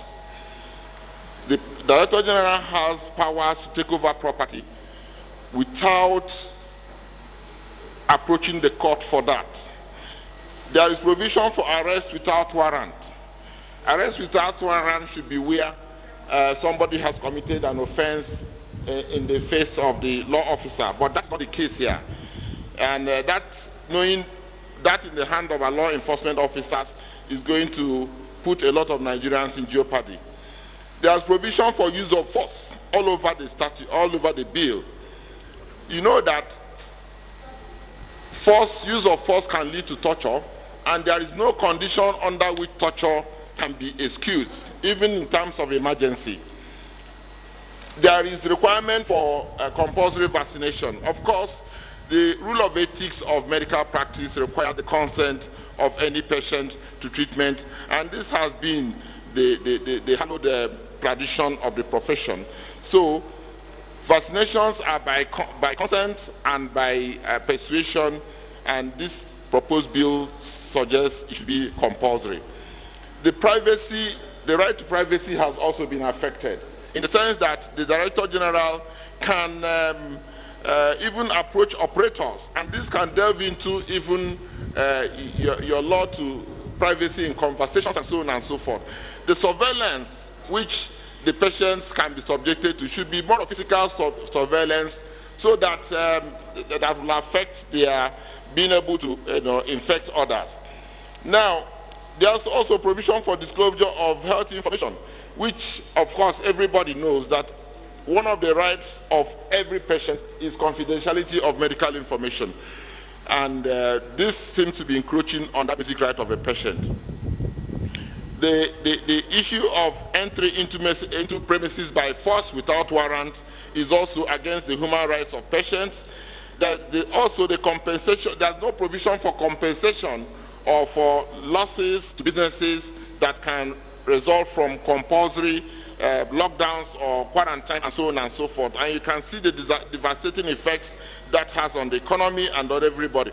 Now, also the issue of criminalization of vaccination is going to also detract from the right of Nigerians. That means that many Nigerians may have to go to jail. Then the issue of right of minors. Minors here have been described as 21 years, whereas children we know under the Child Rights Act and everything is 18 years. This is not in accordance with other legislations. And then there's no provision made for the right of older persons and persons with disabilities. And we also notice that the issue of isolation area and infected area are stigmatizing technologies, which we suggested earlier should be called treatment centers or treatment areas, so that people will not be running away if you tell them you want to take them to such centers. The issue of trial also, that by court of competent jurisdiction, you find out that issues that normally reside within the High Court is now in the magistrate domain. And the final point, Chairman, Executive Secretary, time up. My final point will be in the issue of the power of the Director General to order that the bodies of somebody who dies should be either examined or autopsied and so on and so forth, without regards to the religious or ethnic or social traditions of the people. So in conclusion, I want to say that this bill, if allowed to go into, has already detracted from the right of Nigerians and will not lead to better enjoyment of human rights and should be dropped so that Nigerians can enjoy their rights. Thank you very much. Thank you, my Executive Secretary. You're welcome. The Jamaatul Nasir Islam, are they here? Jamaatul Nasir, okay. Who again? College of Nigerian Pathologists. Can come forth.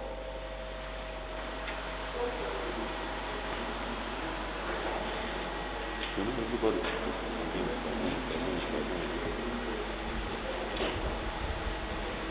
welcome.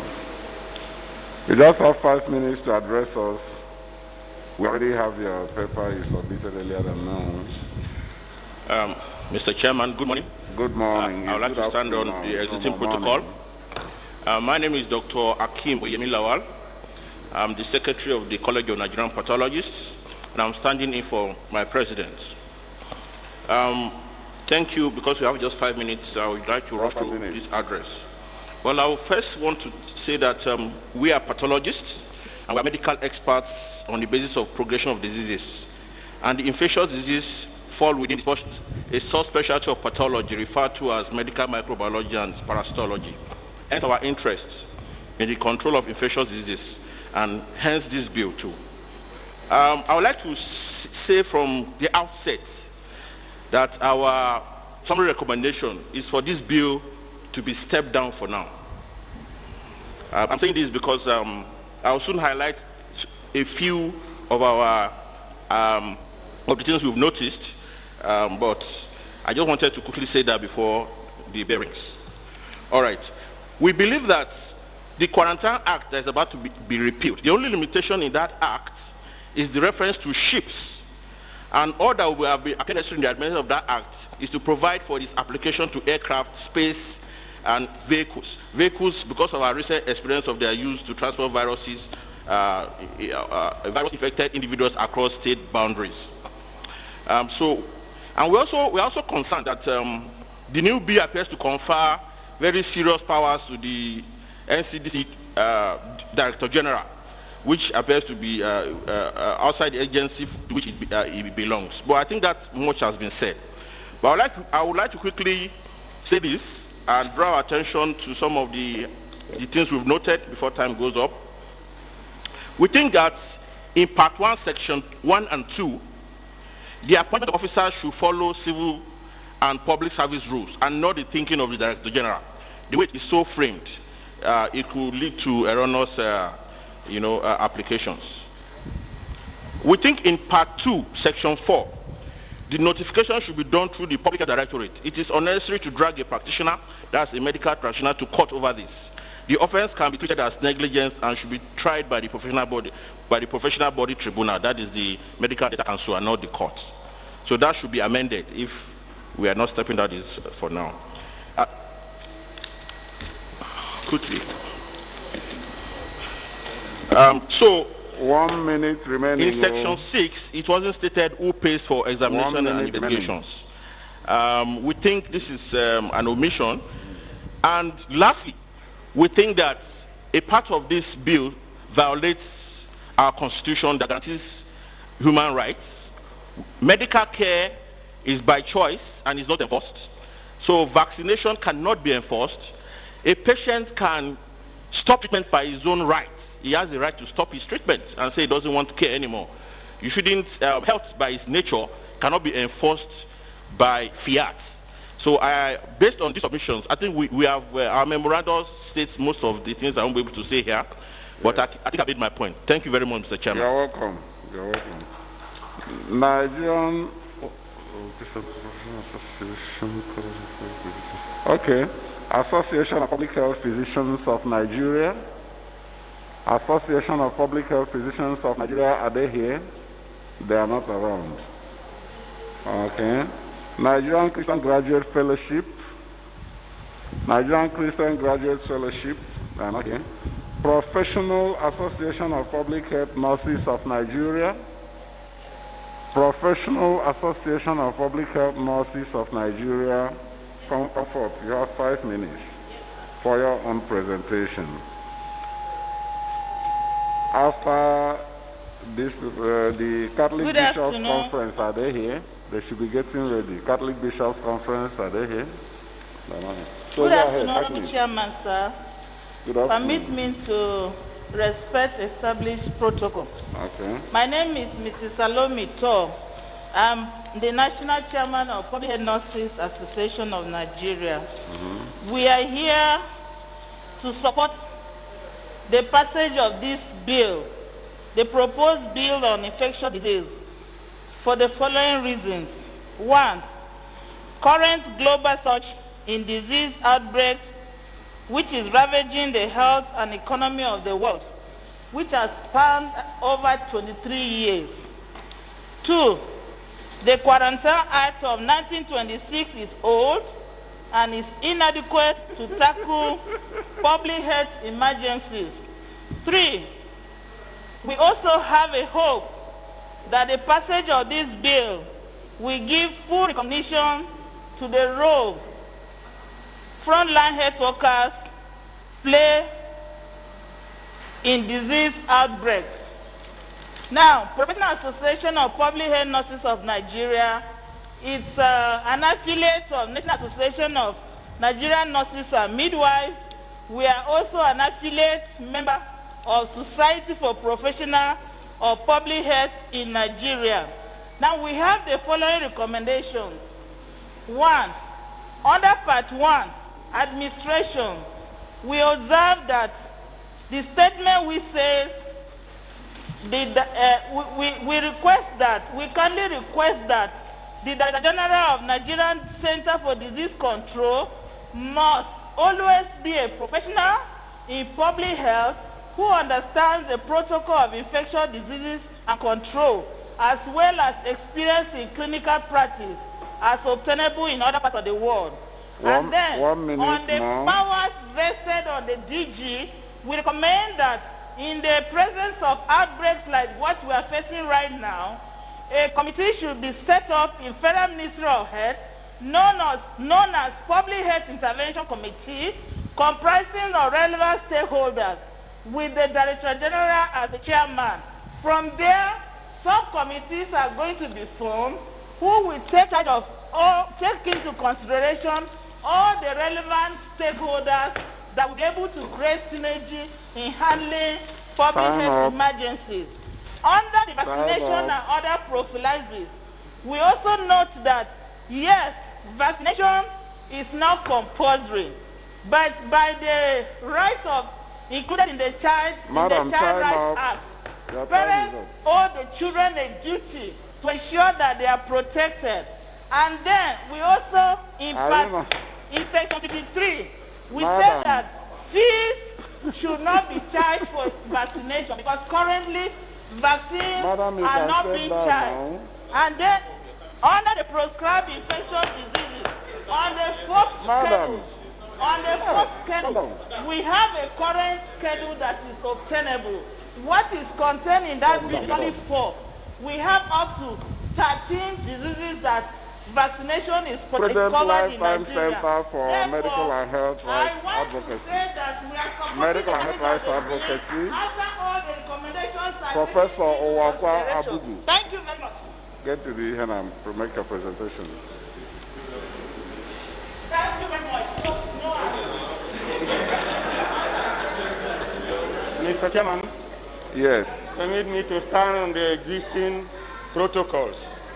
My name is Mark Asobi. Just 5 minutes. My name is Mark Asobi. I'm the Legislative Liaison Officer to the Catholic Bishops' Conference of Nigeria. Okay. And I speak on behalf of the Catholic Bishops' Conference of Nigeria. Okay. Nigeria has in its status books enough laws to take care of pandemics. Therefore, on behalf of the Catholic Bishops' Conference of Nigeria, we firmly urge you to safeguard the fundamental human rights of Nigerians as well as the health and national security of Nigerians by rejecting this bill because of its flaws, duplications, and contradictions of extant regulations, including the constitutions, based on the following reasons. The Catholic Bishops' Conference of Nigeria, CBCN, has over 75 bishops as members. The bishops are working within their respective ecclesiastical jurisdiction of 57 dioceses of Nigeria. The superintendent over the spiritual and temporal welfare of about 30 to 40 million Catholic faithful across the nooks and crannies of the country. In addition, the Catholic bishops, through the health services, coordinate the provision of person-centered health services in the over 440 health facilities spread even into hard-to-access communities and riverine settlements. It is pertinent to note that the Catholic Church pioneered the provision of quality health care services since 1895, 20 years before the formation of the country Nigeria. Therefore, given the robust history and track records of the Catholic Church in the development of Nigeria's health sector, we bring experiential and moral perspective to this public hearing. Furthermore, we recall that in 2018, the National Assembly passed a law known as the Nigerian Center for Disease Control and Prevention Act. The act is comprehensive enough to deal with the pandemic situation.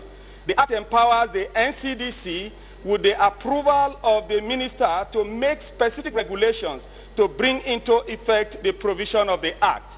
Some of the sections of the current bill at the National Assembly can at best be part of the regulations to be made under the Extinct Act. Specifics on the bills. Section 47 of the bill, which empowers and orders certain persons to undergo vaccination or other prophylaxis, rests with the Director General.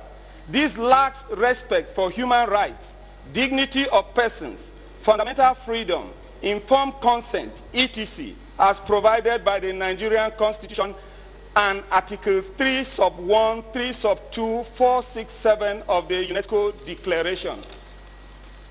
Section 48 and 49 continues with visiting all the powers to other persons to undergo vaccination or prophylaxis in the Director General.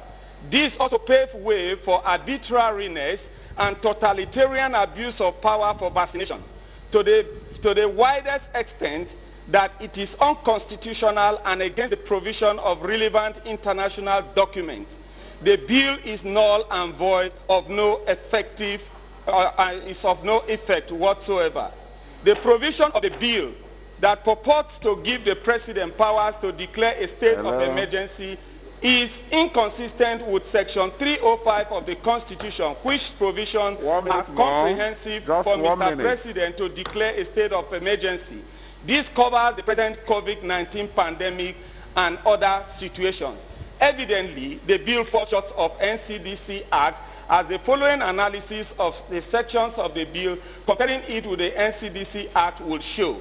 Section 1 of the House bill is inconsistent with the provision of Section 5 of the NCDC Act. Section 2 of the bill has been taken care of by Sections 10 and 12 of the NCDC Act. Thank you very much. Prof. My case is made. Prof, your time is over. You're welcome. You've made your point. Yes. Let's call on them. Association, okay. Nigerian Christian Graduate Fellowship. Professor Bugu, does? No. Professor Bugu. Okay, come now.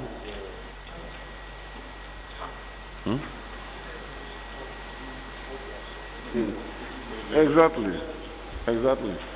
Just summarize the submission you've already made to us. Just a summary of it, not just reading it line by line.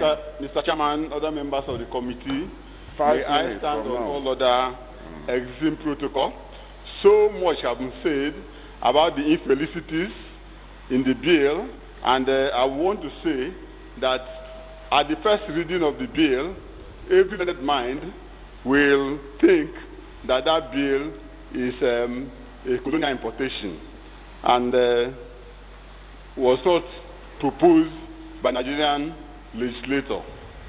Now, but with the public hearing and the room which the legislature is giving every Nigerian to come and contribute to this bill, I think something can still be got out of the bill.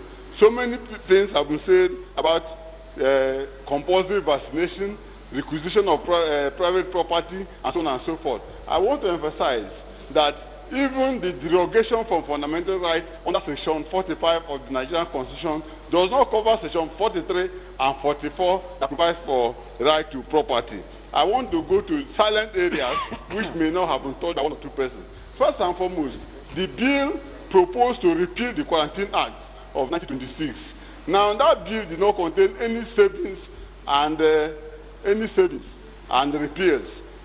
By the time you repeal the entire Quarantine Act, you are repealing the entire post health system in Nigeria, because public health services in Nigeria was created by the Quarantine Ship Regulation of 1968, which was made pursuant to Section 4 of the Quarantine Act. I want to say also that this bill has no provision for funding. How do we get the money to fund the public health emergency under this particular bill? There is need for that funding. This bill is lacking in the provision for recognition of the rights of patients and the rights of healthcare providers. That need to be added to the bill. I want to also say that the bill is talking of infectious diseases. Infectious diseases, when in actual fact, infectious diseases sleep and wake up with us every day. There are more than 1 million infectious diseases. We should be concerned with dangerous infectious diseases, which may be called declared infectious diseases, which the president think is of public health emergency. Therefore, all other provision in the bill that has to do with normal infectious disease only taken care of by the various public health law of all the states in Nigeria and the NCDC Act should be removed from the bill. For instance, compulsory vaccination of children has been taken care of by National Immunization Services. And again, the surveillance that is provided by the bill is only taken care of by the public health law of different states and the NCDC Act. All these things that has to do with public health emergency should be removed from the bill. So that we can get something that deals effectively. Again, we need a multi-sectoral approach, a multi-sectoral task force that will take care and take over all the powers given to the Director General. Because by that, the powers given to the Director General, we have created a Leviathan. We have created a sole administrator who can do and undo. So with this view, because of time, and because many people have said so many things against the bill, we need to work on the bill. The bill contains so many infelicities. In fact, the bill needs a turnaround. You need a rechristening of the name of the bill. Because if you call it Control of Infectious Disease Act, it's going to talk about the entire infectious disease, which is more than 1 million, and which we sleep and wake up with. Let us concentrate on the one that has public health information. Most obliged. Thank you, Mr. Time up. Nigerian Health Reform Foundation of Nigerian Center for Health Science Training. Nigerian Health Reform Foundation, are they here? No. Nigerian Union of Allied Health Professionals. Nigerian Union of Allied Health Professionals, you have 5 minutes. After that, the Church of Nigeria Anglican Commission, if they are here. Church of Nigeria Anglican Commission, okay, yeah, Anglican Good afternoon. So the Joint Chairman, other distinguished personality, the Nigerian Union of Allied Health Professionals, as a critical stakeholder in the health sector, our union commends the effort of the House of Representatives to repeal the obsolete Quarantine Act of 1926 as we are confronted with the novel coronavirus. We consider a duty bound to make input into the review process. So we want to make this emphasis that we support the amendment of this act, but we reject the amendment of the Singaporean Act that has been proposed to us by the House of Representatives for review, because we believe that every act of parliament must be subjected to expert opinion, public opinion, and the stakeholders' contribution, which we believe this was not the case until agitation were made that led to this public hearing.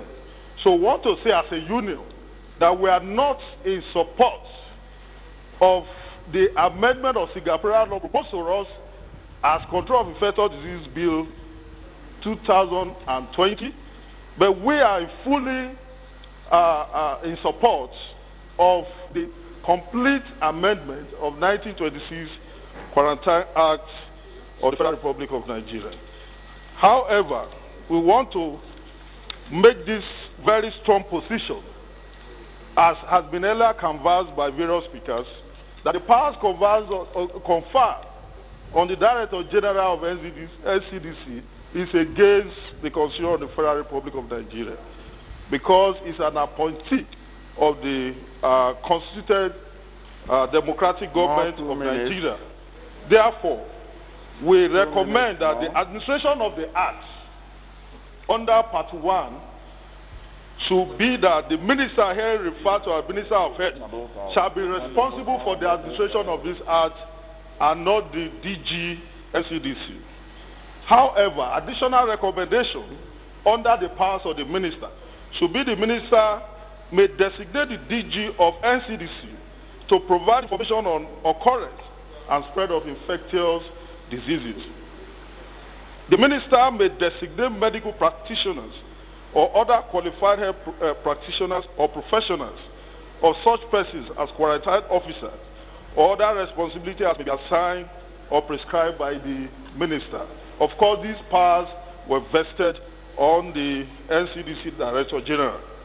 So we also made a specific amendment or recommendation to the notification of prescribed infectious disease under the Section 4, that where a medical doctor or a medical practitioner has reason to believe or support that any person attended or treated by him is suffering from prescribed infectious disease or is a carrier of that disease, shall notify the Director General through the Chief Executive of that health center or that health facility where that has been discovered, as against what has been proposed to us, that such officers shall directly inform the Director General of NCDC. Finally, your time is up. Finally, the enforcement of any lockdown by security agents should be carried out within the rules of engagement and respect for fundamental rights as stated or enshrined in the Constitution of the Republic of Nigeria, Chapter 4. We are done with you. And that you can get the podium for Church of Nigeria. Exactly. Please, the final one. Please, there should be provision. You have already submitted your number to us. Okay. Yes, the role of the states and local government is not contained in what we submitted. Okay. So I just want to make as an additional recommendation that it should be incorporated. So thank you very much. This is the position of Nigeria Union of Allied Health Professionals. Church of Nigeria Anglican Communion. After the Church of Nigeria, Johesu should be getting ready. Johesu, are they here? Johesu, okay. So we should be getting ready. Mr. Chairman. Yeah, you have 5 minutes. Thank you. I stand on existing protocol.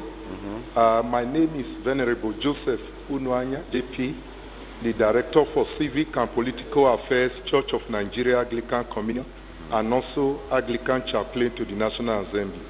I represent the Most Reverend Henry Udukuba, the Primate of Anglican Church. We have a full paper and comments already with the committee. Now, permit me to highlight these few. We associate with those who say the power given to the Director General of NCDC is too much and is subject to abuse and it needs to be looked into. Then we also want to observe that many sections of this bill infringe on the fundamental human rights of citizens as enshrined in the 1999 Constitution as amended. And we also note that on the disposal of corpses in section 12, this bill will be discriminatory as only Christian corpses will be affected.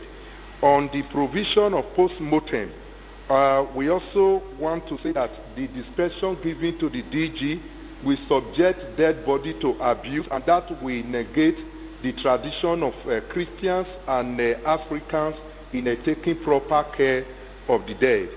Then on compelling people to be vaccinated, in section 39B, the provision conflicts seriously with NHIS Act and the right of individual to choice of HMOs. Then on abatement of overcrowding, we discovered that no reference was made to compensation in the event of ejecting a landlord and occupant of a building. Who compensates for this? And where we also discovered that the payment made by tenants have not yet expired. Then who makes provision for the refund?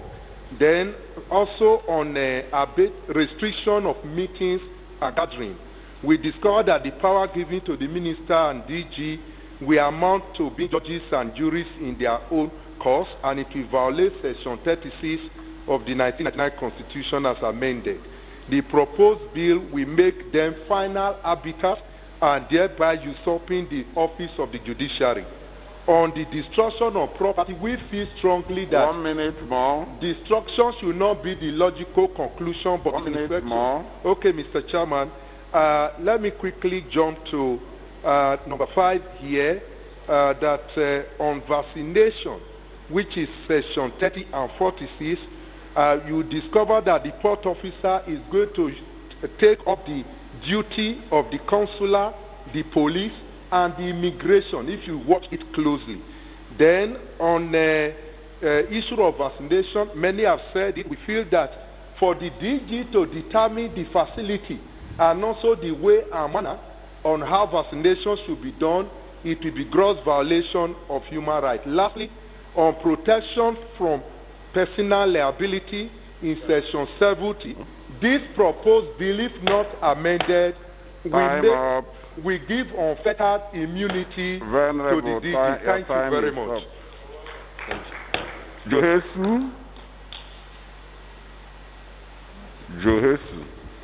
Then Medical and Health Workers Union of Nigeria, they're here, so you should be getting ready at the next to make presentation.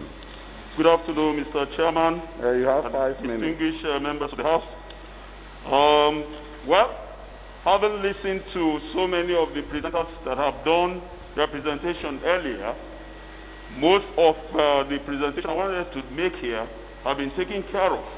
But I just want to point out that the Joint Health Sector Union is not averse to putting up an act or repealing the 1926 infectious law or quarantine law, but going to implementing it, the procedures and the processes were not in line with what we expected. And the rate of hurry in going about this, we are not comfortable with it. For instance, we looked at some of the provisions here, like in the part 1 of it, we have the administration. We discovered that the health officers that were mentioned there is too bogus. We have the environmental health officers who have been licensed and trained. So if this bill will go through, it should be enshrined there. Then number 2, we discovered also that in section 11, where we have issue of drug, food, we have the NAFDAC, law that is already enacted since 1993, section 5 of it, that empowers NAFDAC to take that charge. But this law is trying to put 2 other, what do you call it now, organizations together. So there's going to be confusion. So if you're not careful. Section 23 that talks about environmental officers. We need to have environmental health officers because it's an action that has to do with health. Then section 37, I said that earlier on, that NAFDAC should not be deprived of their rights. Finally here, the issue of vaccination and prophylaxis, I also mentioned it here that we should not enforce it on anybody. It should be a voluntary overture that people's rights should be respected. Finally, I want to say the power to arrest and the power to congregate. And we said also here that when we talk about gathering of people, if you deprive them of gathering, then you are also infringing on their fundamental human rights.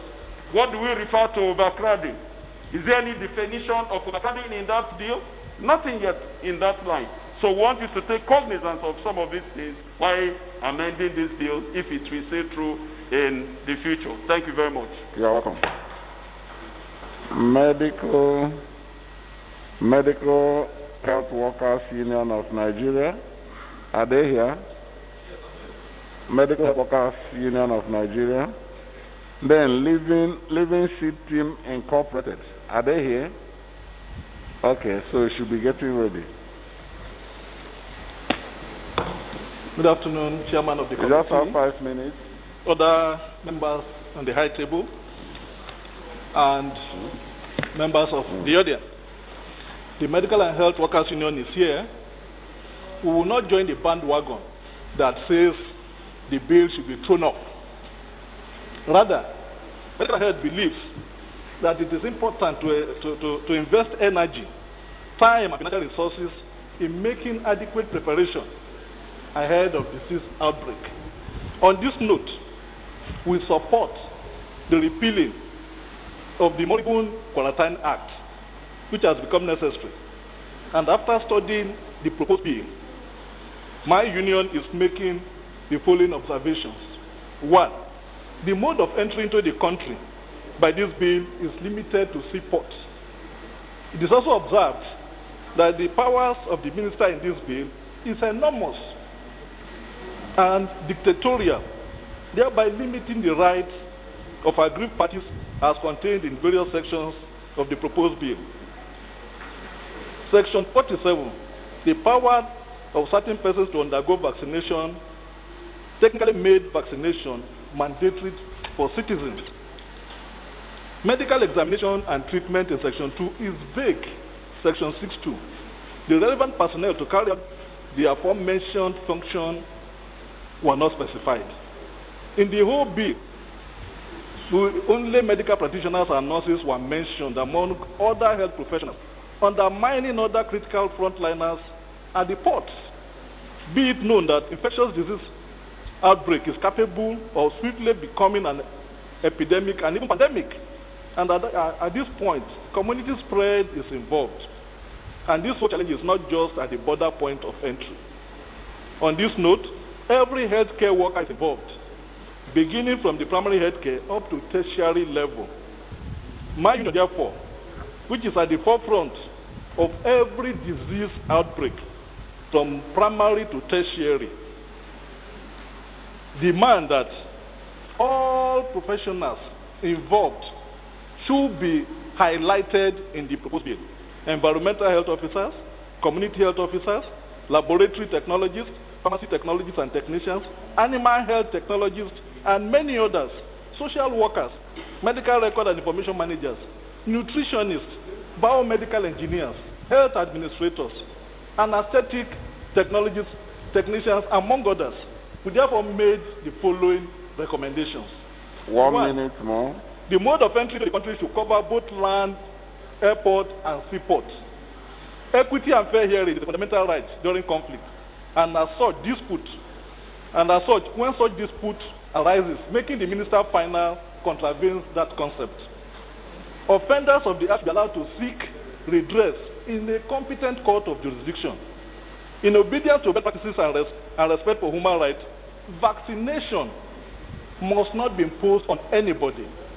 The fact that the bill mentioned only medical practitioners, which we know is usually hijacked by only medical doctors, and in some cases not, is ambiguous. Therefore, health officer should be the right word to be applicable in the proposed bill. Right? If that is not done, then all officers involved should be mentioned. The bill should address issues towards developing indigenous vaccines and cure for infectious diseases. And we're also demanding, like Chief Abiola said, don't shave a man's head in his absence. The board should compose of workers' representatives. Thank you. And medical health so well. Is in the forefront. Thank you. Living Seed Team Incorporated. Then the stage for Women Coalition. Are you here? We should be getting ready.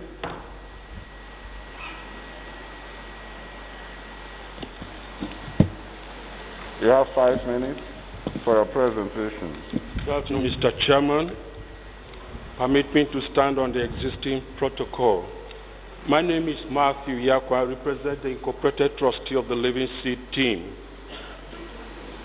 The intention to enact a law to deal with the danger of public health emergency in view of COVID-19 pandemic is a commendable step by the National Assembly. However, the present bill, which is presented for deliberation and possible enactment into law much to be desired, and we actually do more harm than good as it is intended. The first issue we observe relates to legislative competence of the National Assembly to enact such a law dealing with health, having binding effect on all the states of the Federation, as it is clear that health is not within the legislative competence. The exclusive list of the National Assembly as prescribed by Section 4 of the 1999 Constitution. In many areas, the proposed law does grievous violence to spirit and letter of Constitution by abrogating the fundamental rights guaranteed by individuals. As many other stakeholders have said, I lend my voice to say, this bill makes vaccination mandatory and compulsory for every person, a brazen breach of the Constitution. It also gives the Director General, National Center for Disease Control, arbitrary powers of arrest without warrant, which is not right. Abrogates the right of citizens to have recourse to any court of law in respect of any act of the DGNC, NCDC, or any other officer named in the law. It also vests on the minister the power to constitute himself into a court and sit as the only and final forum to seek redress on anything relating to the law. It also confers immunity on the DG and CDC and other officers named in the bill from the legal liability, and that means the legal jurisdiction of the courts is ousted. 1 more minute to... Now, from the medical implication, with regards to medical issues, the bill prescription for crisis and anarchy in the health and medical sector has faced to reference related existing medical institutions and grant arbitrary powers as mentioned. Provision in the bill making for compulsory vaccination is anti-ethical to medical ethics and professional principles. The functions ascribed to NCDC as beyond the capacity of a body or any single medical agency and are better handled by the Ministry of Health, which have greater capacity, wider scope of operation and power to co-opt other existing structures and health institutions having related responsibilities, but which has been rendered redundant by the law. Several structures, institutions, and various levels of the required health offices exist at the state and local government levels, which have not been referenced or integrated into the cooperation. I hereby submit that the states be encouraged to enact their infectious disease control. Thank you. Thank you so much for the good presentation. The Stage for Women Coalition, Association of Medical Officers of Health in Nigeria, are they here? Association of Medical Officers of Health, okay, so you should get ready. Good afternoon, Mr. Chairman, sir. Kindly permit me to stand on existing protocol. My name is Architect Lola Ibrahim, and I represent the Stage for Women Coalition. It's an umbrella body of about 54 civil society organizations. And our take on this is we support the amendment of the Quarantine Act 1926, but we reject the CID Bill 2020 in totality. I'll give you an example. I was born in Gusau, Zamfara State. I grew up in Niger State, but my parents are from Osun State. Now, if I have a property anywhere, movable or immovable, Section 15 violates my rights because they can forcefully collect that property without recourse to asking my permission. Power of arrest, power of seizure, power of exemption, excessive powers to the NCDCDG, Section 13, Section 56, Section 71, forced vaccination. I'm a mother of 4. I have a daughter and 3 boys. I would certainly not allow or permit anybody to forcefully vaccinate my children without my consent. The bill also gives enormous powers to the NCDCDG, the power to order an autopsy on bodies of persons who have died of suspicious symptoms, which is at variance with my tenet as a Muslimah. Section 12 also empowers the NCDCDG on mere suspicion to prohibit the burial of a deceased family member, as it is a clear violation of citizens' right to human dignity. Section 13 of the bill also gives the DG the power to order the isolation of people having or suspected to be having an infectious disease for a period of time subject to his discretion. We are all aware of the cases of abuse, rape, kidnapping. Now, if I have been abused and before I get to report, my abuser can order my arrest, and before I can even make a case, I'm already locked up. Section 17 also prescribes that if in the opinion of the DG, a building is so overcrowded as to expose the occupants to the risk of infection by an infectious disease, the DG may, by written notice, direct the occupants to the risk of infection by an infectious disease. The DG may also order the owner or occupier of the building to abate the overcrowding or to close the building entirely. Sections 30, 46, 70, 79, and more of the bill have contents that are not intended with the, that are not in line with fundamental human rights of Nigerians, and we, on behalf of State for Women Coalition, we so submit with all the loopholes identified in the bill and the level of moral situation in Nigeria, there are evidences that anything that would jeopardize the lives and properties of Nigeria and would impede the injustice should be set down. We strongly believe that the bill will not be a necessity at this period. One minute. I'm rounding up, sir. The general outcry by my coalition is that the bill should be outrightly thrown out, and we should have another session where Nigerians will be called. We will have a bill that we want, not copy and paste from a re-engineered socialist economy. Thank you, sir. You're welcome. Association of Medical Officers of Health in Nigeria, as they are stepping forward. Association of Hospital Administrative Pharmacists of Nigeria, are they here? Hospital Administrative Pharmacists. Okay, so just get ready. Good afternoon, Mr. Chairman. Please permit me to stand on the protocol. I am Dr. Anthony Kechukwu Oji, National Auditor, Association of Medical Officers of Nigeria. I am representing our President, Dr. Yahya Disu. As a preamble, our association is the umbrella association of all medical officers of health and doctors working in primary health care in all the local government areas, councils in Nigeria, with the main responsibility of strengthening the primary health care system, vis-a-vis preventing diseases, promoting and sustaining healthy living, community engagement, applications, etc. Concerning this bill, I will start with our prayer, and it is that this bill should not proceed until all relevant stakeholders are brought to scrutinize and develop an excellent version of this document that will be to the best interest of all Nigerians. And that with the following reasons. Number one, we understand that this bill means well for Nigerians, but the contents need to be evaluated thoroughly by relevant stakeholders, especially the field officers. Two, there are so many nominations that were not in tandem with the 1999 Constitution of Nigeria as amended, and also not in tandem with the international best practices. Number three, the definition and actions that contravene code or practices of medical ethics, for instance, DG appointing anybody as a health officer, whether trained or not. Four, there are also wrong use of terminologies which cuts across the bills. For instance, isolation, quarantine. Five, some of the activities in the bill duplicate existing policy, especially that of immunization.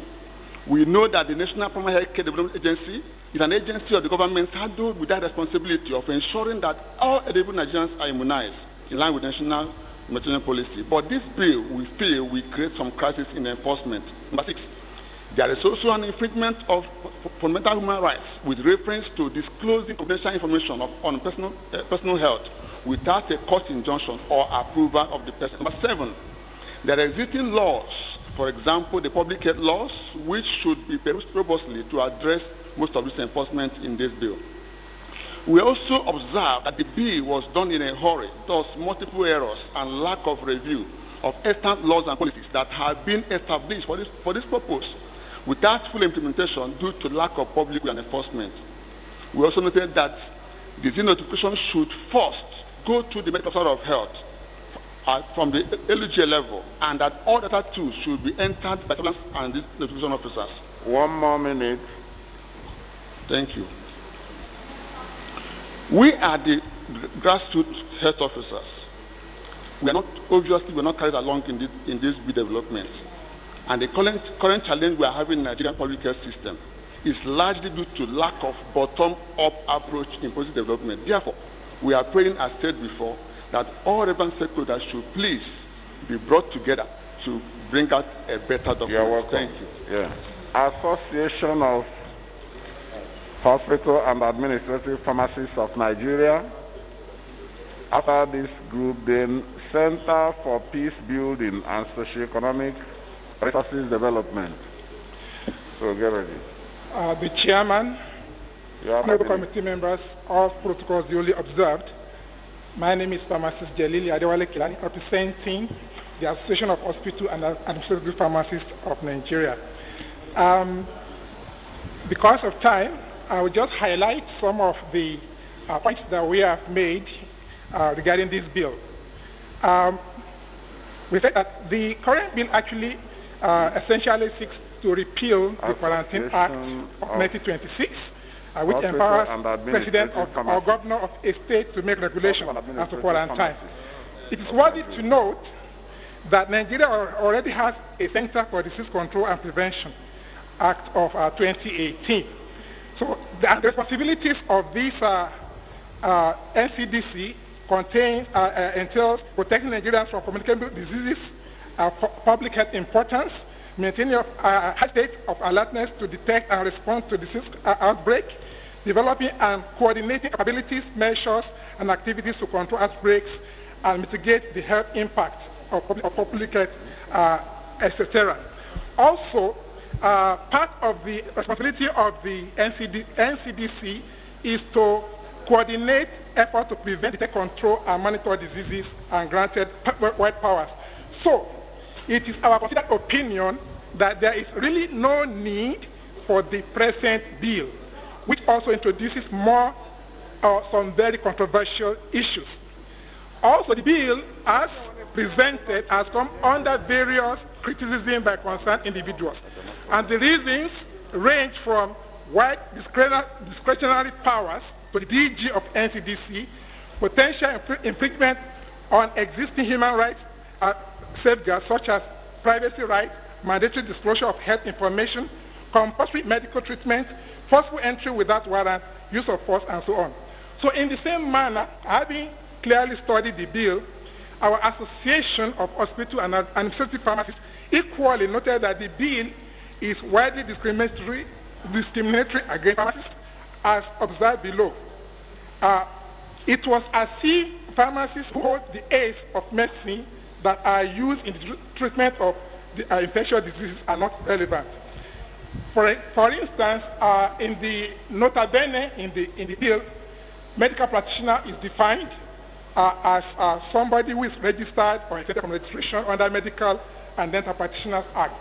A nurse is also defined, but there is no definition for other health practitioners.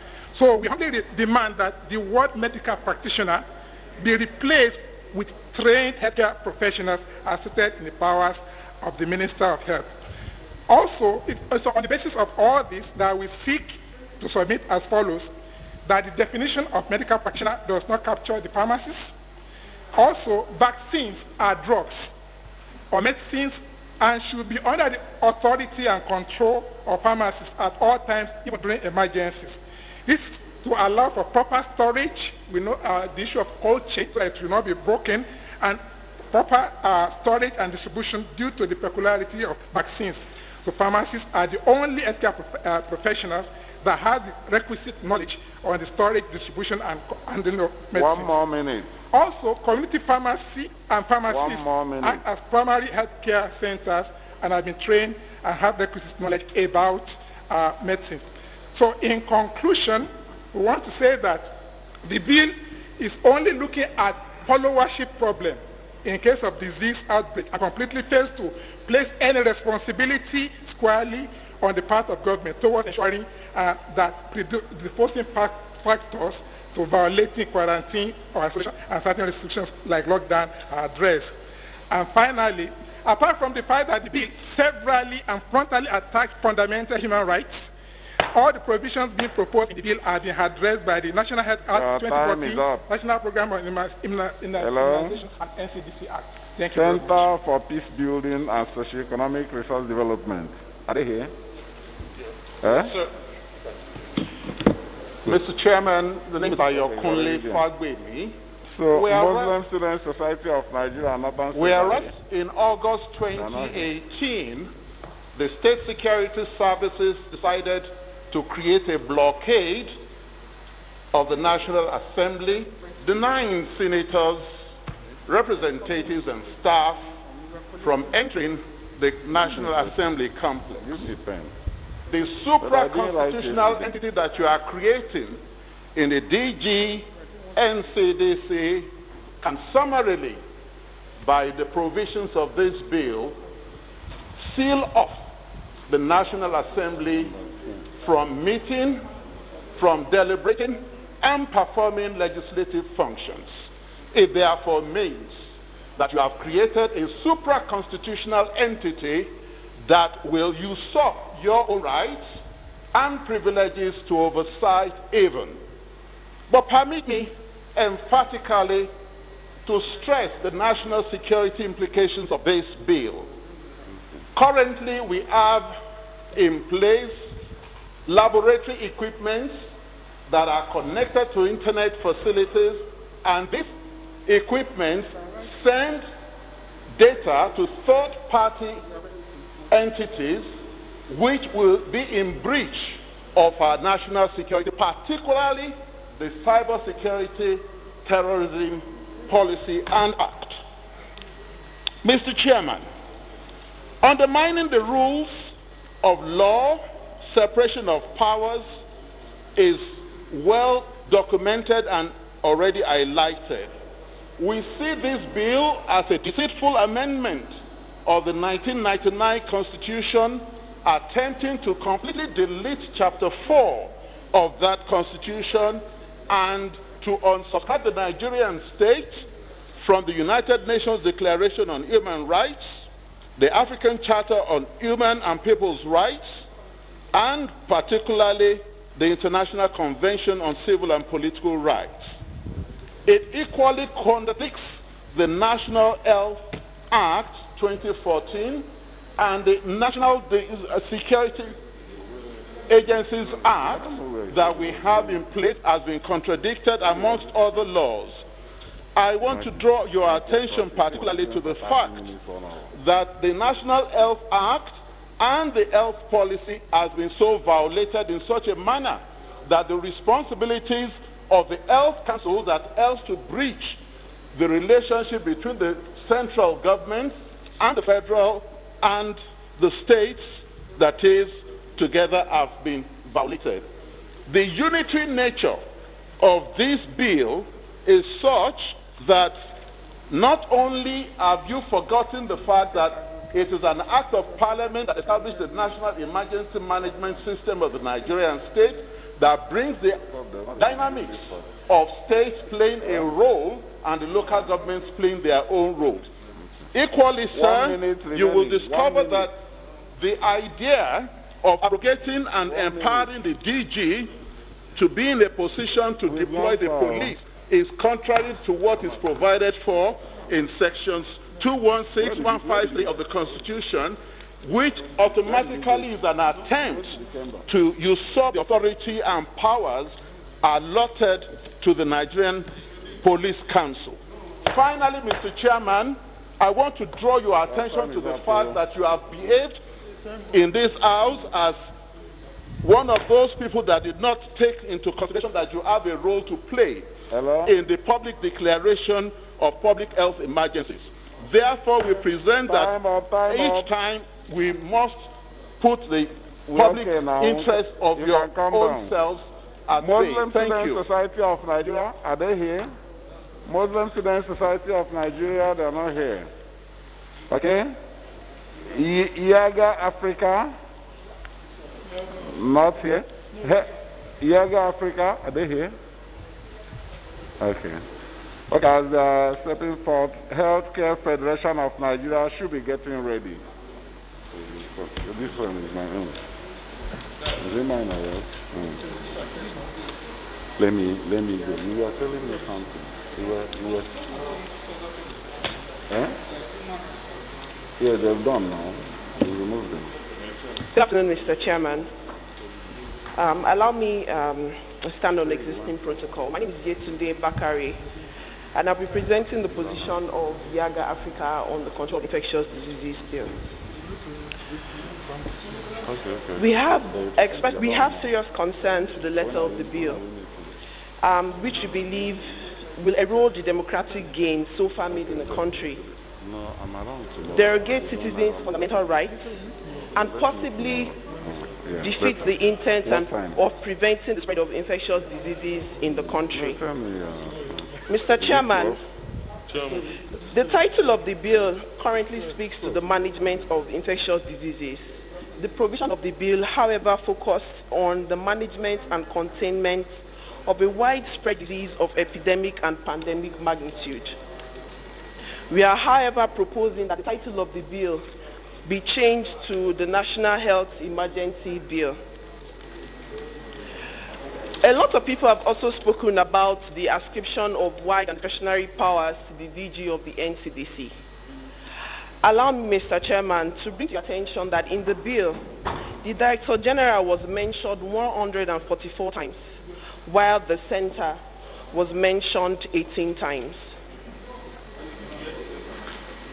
Clause 19 of the bill, which deals with the prohibition or restriction of meetings, gatherings, and public entertainment, is a serious infringement on Section 40 of the Constitution, which provides for the right to peaceful assembly and association.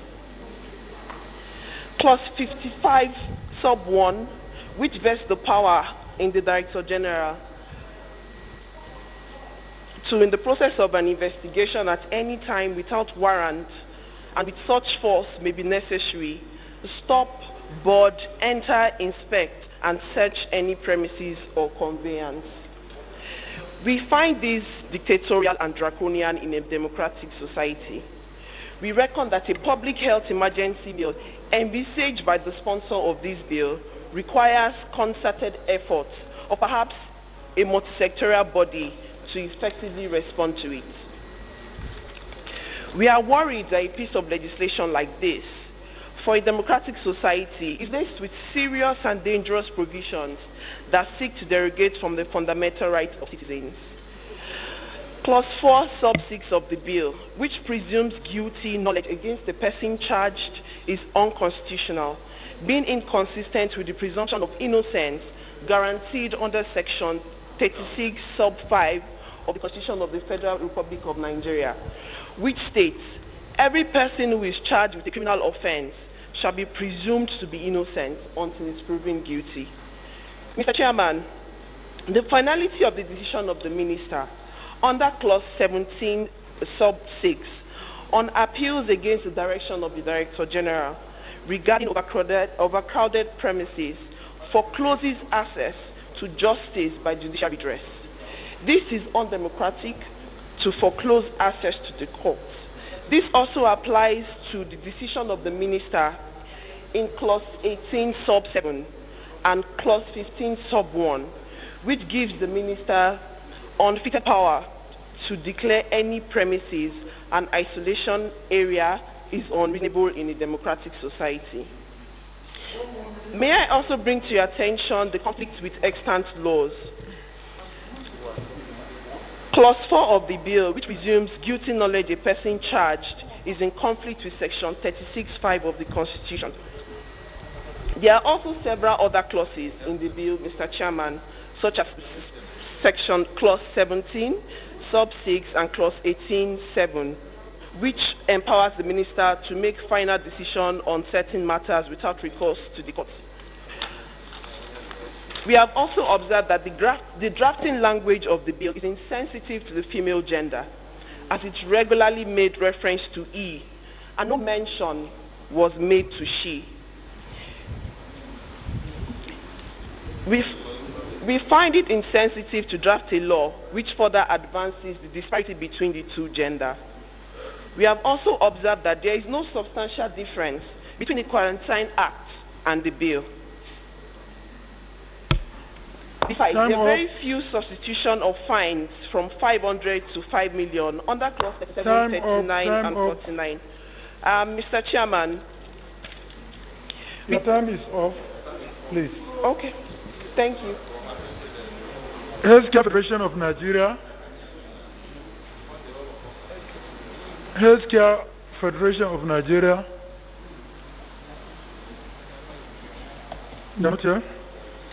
Legislative Advocacy Initiative for Sustainable Development. They are not here. Catholic Secretariat of Nigeria. Catholic Secretariat of Nigeria.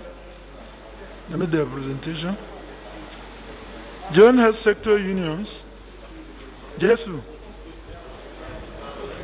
They have done their own. Okay. Citizen Coalition Against Impunity and Justice. Yeah? They have done their own? Okay. I think NHI is not here now. Okay. Medical and Dental Council of Nigeria. Not here. Pharmaceutical Council of Nigeria. I think they have done their own. Pharmaceutical Council of Nigeria. Please can you go forward.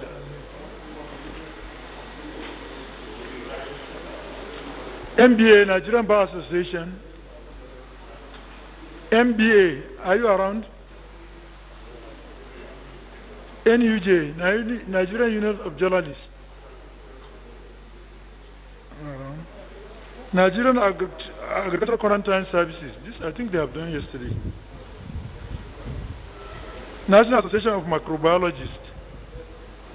National Association of Microbiologists. You are around. Please, after him, you follow. Which organization is that, sir? Pharmacists, not pharmaceutical. Pharmaceutical Society. Okay. Okay. Pharmacist Council, sir. Pharmaceutical Council, okay. Pharmacist Council. National Association of Microbiologists. Please, I want to take 5 consecutive ones so that I can. Association of all airline operators. Association of Airline Operators. Port Health Workers. Port Health Workers. Business Owners Association. Representative of Coalition of Civil Society. You are around. Action Aid. And then Professor Abugu. So those 5 that I've mentioned, please. He has done his own? Eh?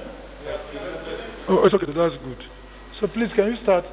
Please, you come up in the order we have called you so that we can... Thank you, sir. With the kind permission of the Honorable Chairman of the House Committee on Health and the Honorable Members, fellow stakeholders. Oh, they are coming now. This is the presentation of the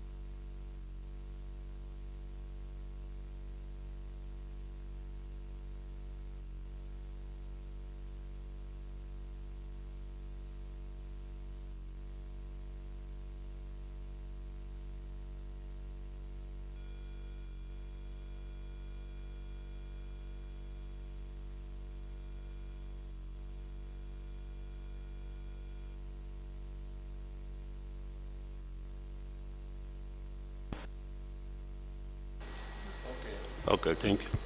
So our presentation is short and brief. We touch on 3 sections, particularly sections 6, sections 8, 16.1, and 17 of the bill. With relation to section 8, our area of interest is on healthcare professionals. A number of references are made to healthcare professionals. So we suggest that in the light of the prominence placed on that, those kind of who are to provide services in the bill,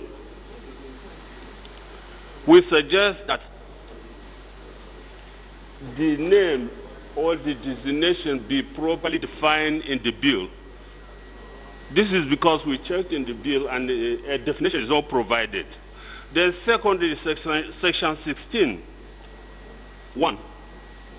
It provides that if the president is satisfied that there is an outbreak or imminent outbreak of an infectious disease that poses a substantial risk of significant number of human fatalities or incident of serious disability in Nigeria, he may, by order, direct a public health emergency, declare a public health emergency. We say that we add a proviso at the opening of that section, which we suggest as this, that notwithstanding the provision of any other law to the contrary be added. This is in light of possibility of conflict with other laws. We are adding this, however, we are taking into account the supremacy of the Constitution.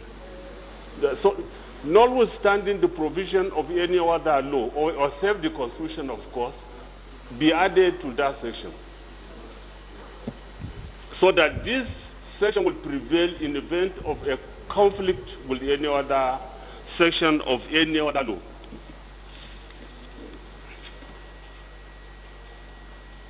Then section 17(1) provides, if in the opinion of the Director General, a building is so overcrowded as to expose the occupants thereof to the risk of infection by an infectious disease, he may, by written notice, direct the owner or occupier of the building to abate the overcrowding or to close the building or part thereof within the time specified in the notice. Our area of interest is this, that there's a government agency which has similar power. So we suggest that we add, that a phrase be added, that in collaboration with the relevant regulatory agency, then we link up. Need more? So section 17, subsection 1.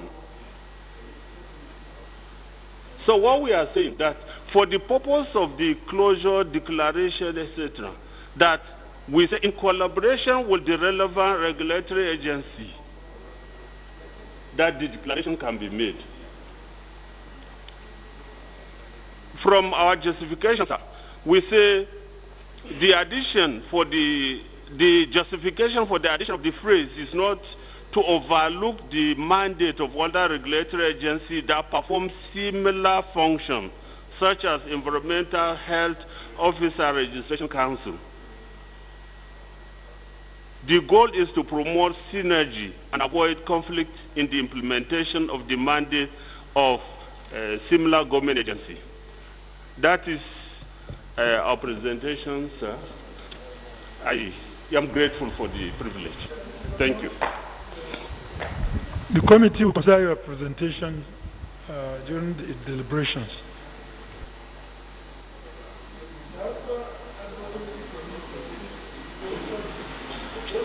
Shirley, please can. Who is the next person? Okay, please can you come?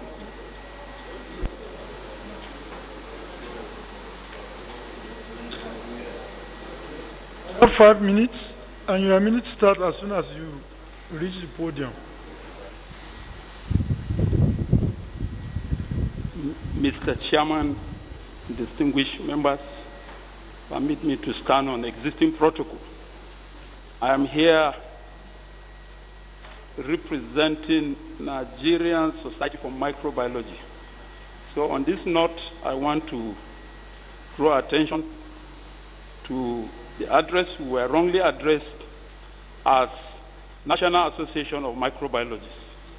So for the purposes of subsequent correspondences, we should be addressed as Nigerian Society for Microbiology. Nigerian Society for Microbiology. This is a society that comprises of Nigerian microbiologists and even those beyond our shores. It includes membership that such as virologists, bacteriologists, environmental microbiologists, medical microbiologists, industrial microbiologists, food microbiologists, among others.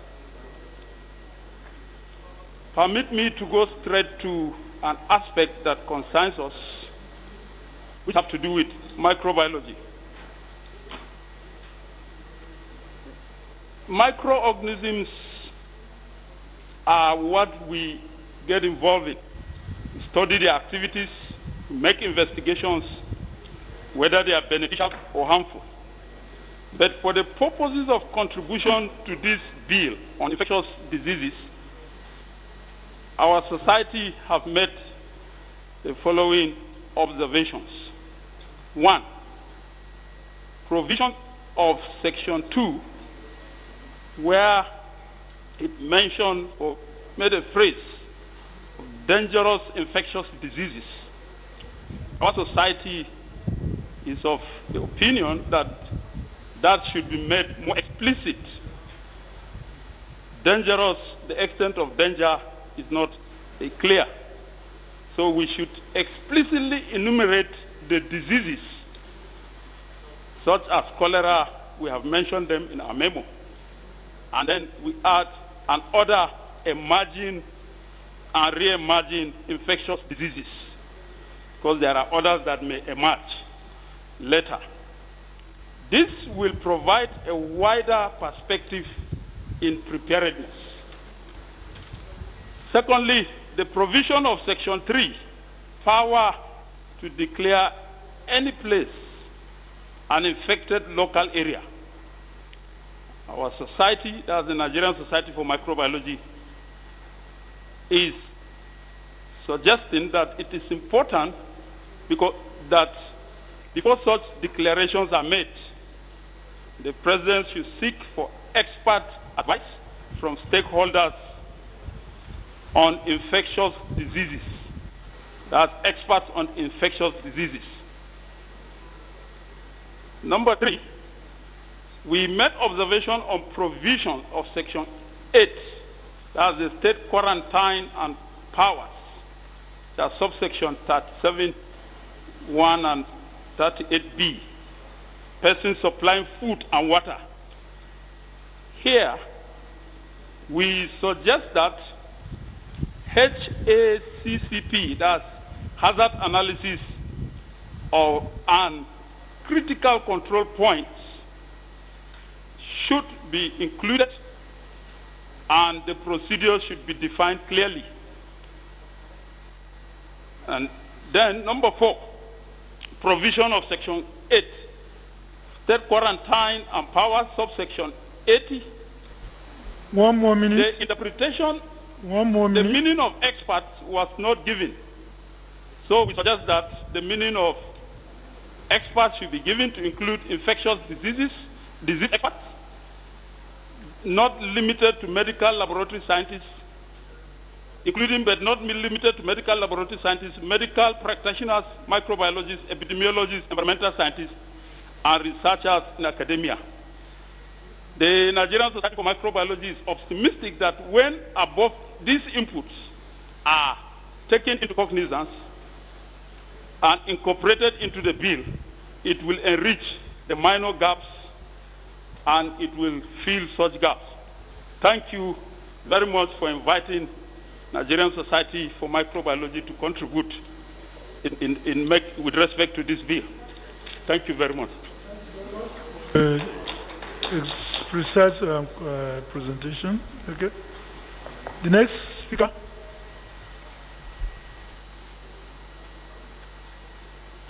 Please introduce yourself and the organization you are representing and go straight to your point.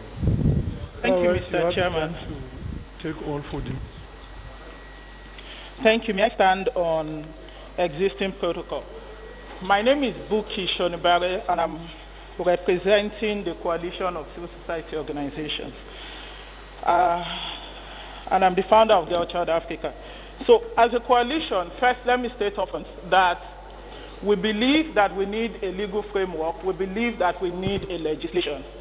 However, we also hold the opinion that the bill as it is needs amendment.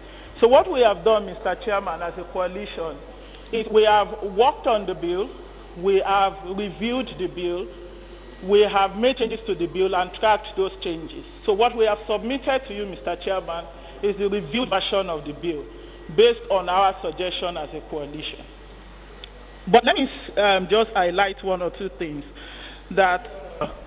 A question for the general public to know, how many civil society organizations are you representing? So we are... Coalition, how many? We are over 400 civil society organizations. How many? Over 400 civil society organizations. Over 400, you want the bill with amendment? Yes, so we are saying that it should be amended, but what we have done also is to meet over a couple of days to review the bill from beginning to end. Yes, just to be clear so that the public could know how many of you are in the coalition, and then your stand to be clear.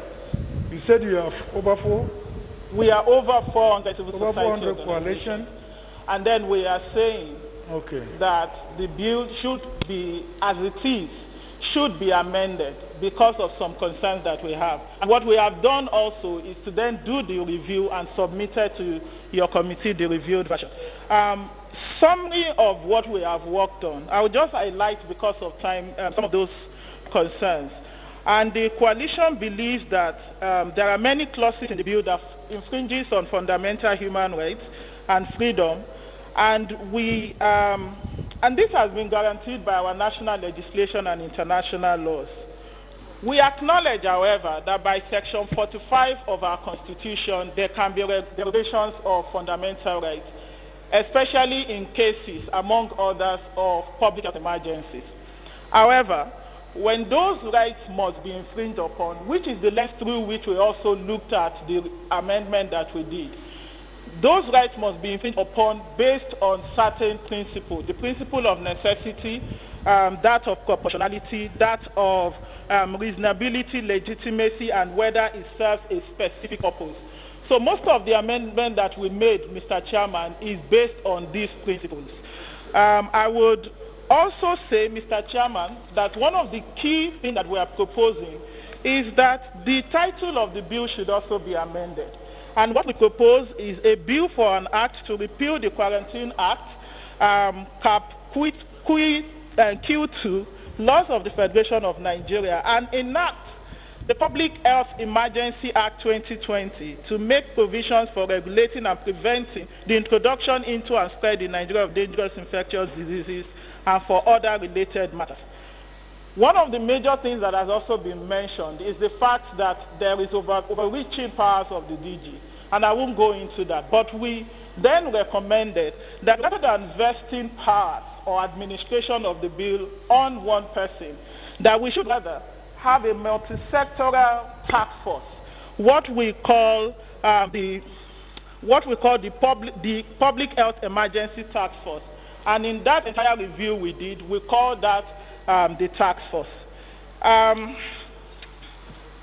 Another major thing is the jurisdiction of the court. Mr. Chairman, if you look at the bill, there are several issues that have been addressed by this bill that are within the original jurisdiction of the Federal High Court. Even though some of these powers can also be given to the magistrate court, and if you look at our reviewed version, we also recommended mobile court.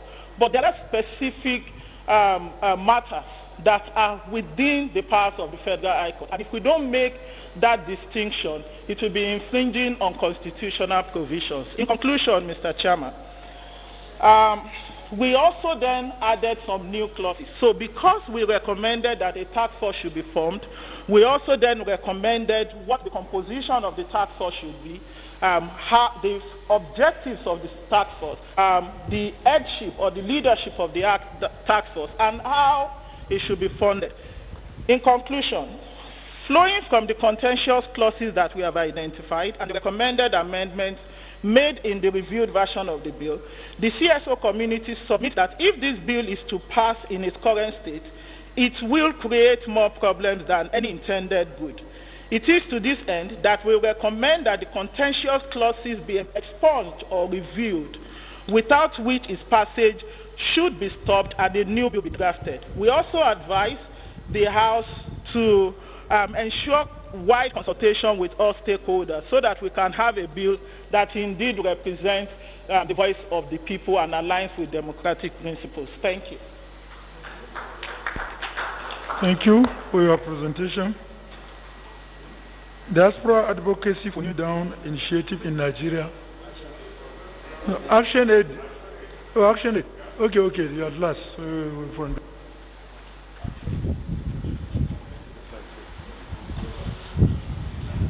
So good afternoon, Mr. Chairman. Thank you for the opportunity. Please, may I stand on the existing protocol? So ActionAid is a confederation working in 45 countries globally. So Nigeria happens to be one of the countries. We are tackling poverty, promoting social justice and human rights. It is on this premise that we're here, and which informs our interest, in the bill. So our total conviction is that the bill has to be reviewed very exhaustively. There's still a lot of work that needs to be done on the bill. And what it means is that, looking at the non-clarity in some aspect of the bill, the ambiguity in terms of what constitutes those infectious diseases, they should be classified because we've been living with this over time. So there are those dangerous diseases like the coronavirus, that really need to be classified. And as you can see, many people have already said the duplication of functions among government institutions. But the most importantly is the non-compliance with human rights principles. The National Human Rights Commission, Amnesty International, they were all very elaborate in that aspect. So at each state, there's gross infringement on human rights, which is our major concern. We are living in a democracy, and they can't take us back, to the military era, where somebody can just wake up, and confiscate and infringe on next person's right. And thirdly is the power, the absolute power vested on NCDs. You had the director, what he also submitted this morning, and also the security force. So this should really be reviewed.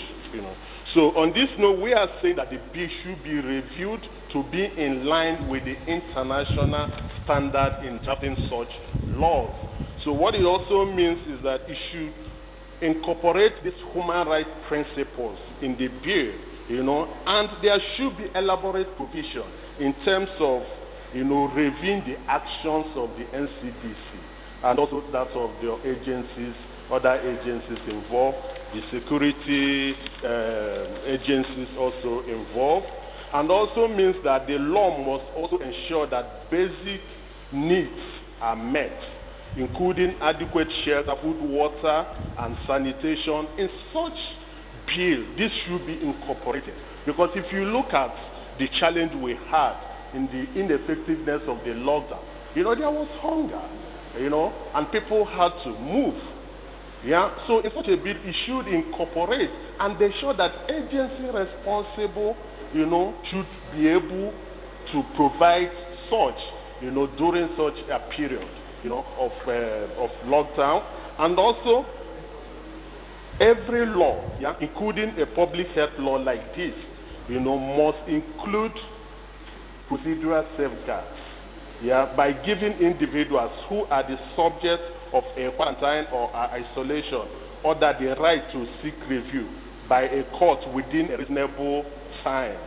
Because infectious disease control and prevention laws may involve interference with freedom of movement, the right to control one's health and body, and with the privacy, and property rights. These laws should embody a decision-making process that balances this personal right with one more minute and ethical. Yeah, thank you very much. In conclusion, you know, we say that the bill has to be worked on. Yeah, and for us, the fundamentals of human rights should be respected. Thank you very much. For your presentation. Diaspora Advocacy for a New Dawn initiative in Nigeria. Are they represented? No. Okay, please, before you start, I'm going to call 304. National Institute of Legislative Studies. Chairman, please, I'm coming, just a minute. National Institute of Legislative Study. Yes, not. Magistrate Association of Nigeria. Dr. Charles Omole. Dr. Charles. Professor Dimi Ogoina. Okay. Nigerian Institute of Sciences Laboratory Technology. Association of Science Laboratory Technologies of Nigeria. Diaspora Advocacy for any, okay, we have called those for its reputation. Medical and Dental Consultant of Nigeria. Medical Rehabilitation Therapist Board. Okay, in that order, please. You can start. And that's the last. I've called them out. You have 5 minutes starts now.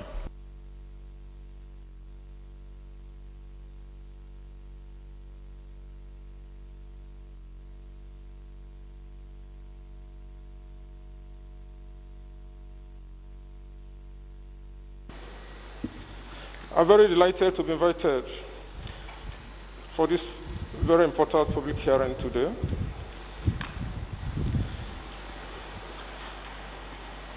And we commend the House of Representatives and this committee in organizing this public hearing.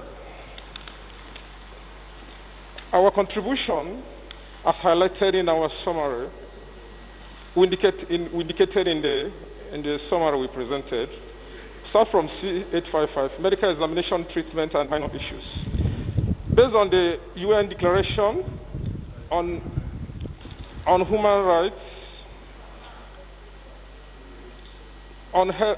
Declaration on human rights, all persons should have access to medical treatment and examinations, both minors and females.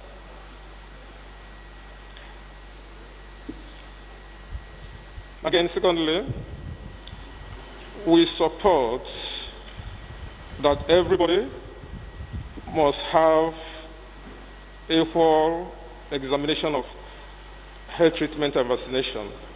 We support this particular version. Again, C856, post-mortem examination like autopsy.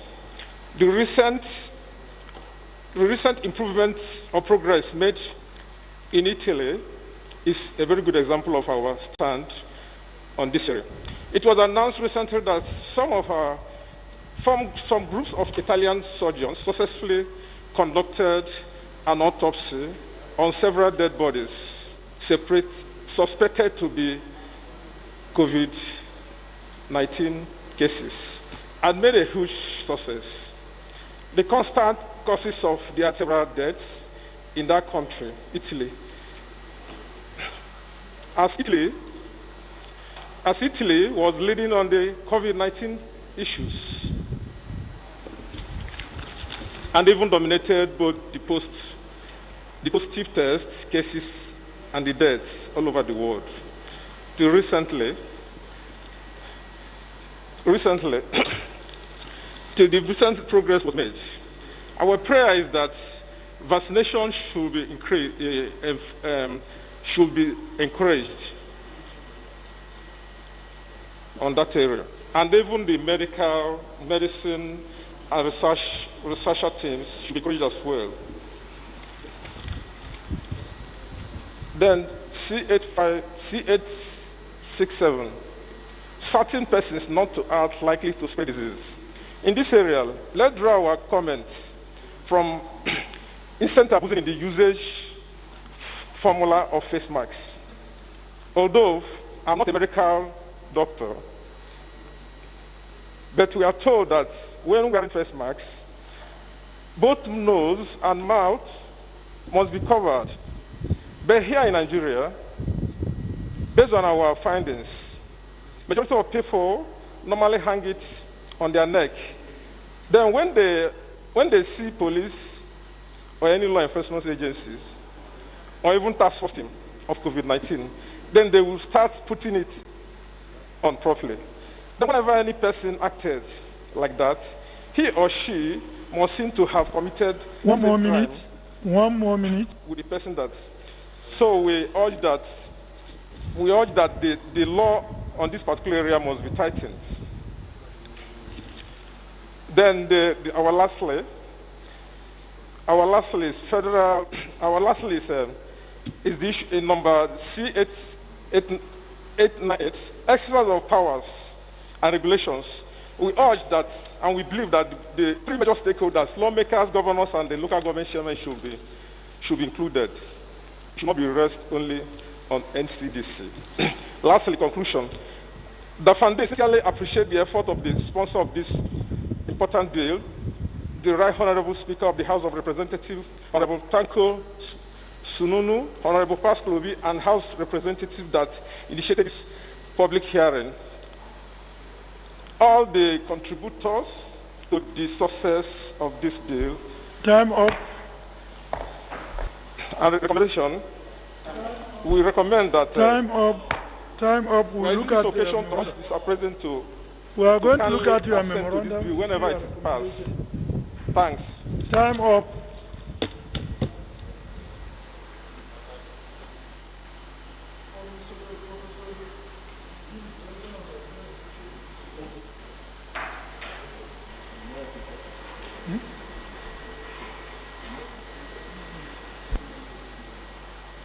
Starts. Good afternoon, Mr. Chairman. I would like to stand on the existing protocol. My name is Dr. Usman Abdurrahman. I'm here on behalf of the President of the Association, Professor Goina, to present Nigeria Infectious Disease Society. In Nigeria Disease Society, we have gone through the bill and we have made a lot of amendments, but due to time constraint, I'm going to go straight to some of the areas that of our utmost concerns. The number one area is the name of the bill. We believe that the name was misleading. That is, control of infectious disease is a broad term that covers all infectious disease. You could believe with me that even malaria is also an infectious disease. So therefore, we recommend that to be changed of the name of the bill. So we recommend that the bill should be changed to National Health Emergency Bill, just like was initially suggested by the distinguished Senate of the Federal Republic of Nigeria. Another area that also concerned is the purpose of the bill.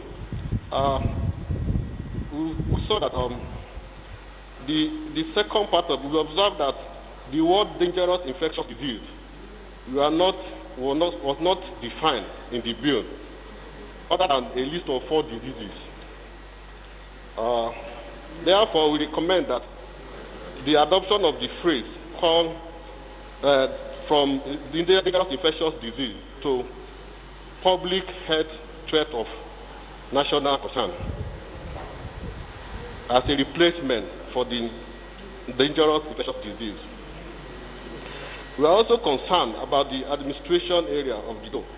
We noticed that we observed that the bill accord unfettered power to the DG, Nigeria Center for Disease Control, whereas the DG NCDC should remain the main driver of the bill.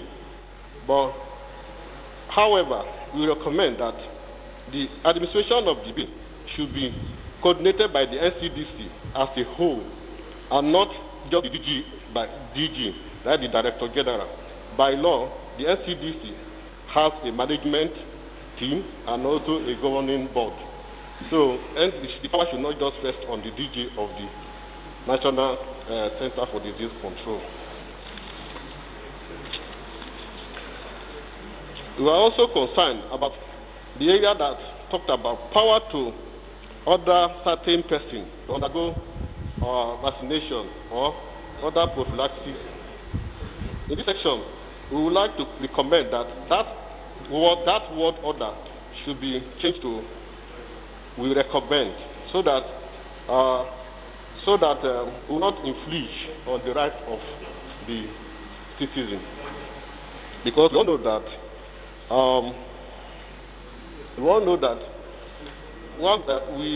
vaccine might be used for both healthy and sick person. And the majority of persons who benefit from vaccine are those who are yet to develop the disease. We also want to touch on the area of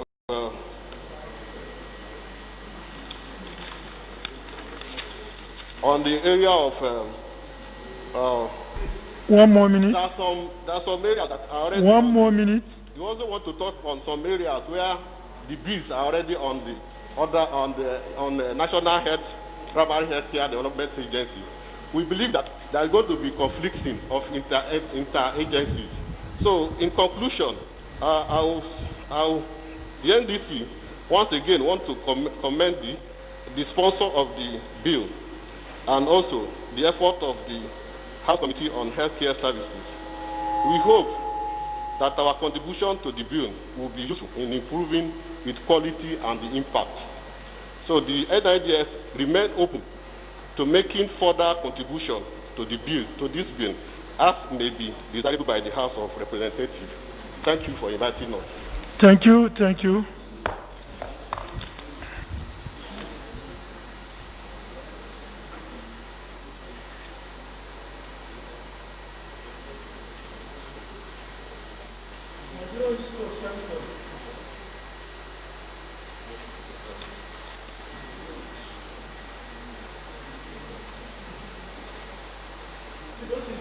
This person should just come quickly so that we can call all the...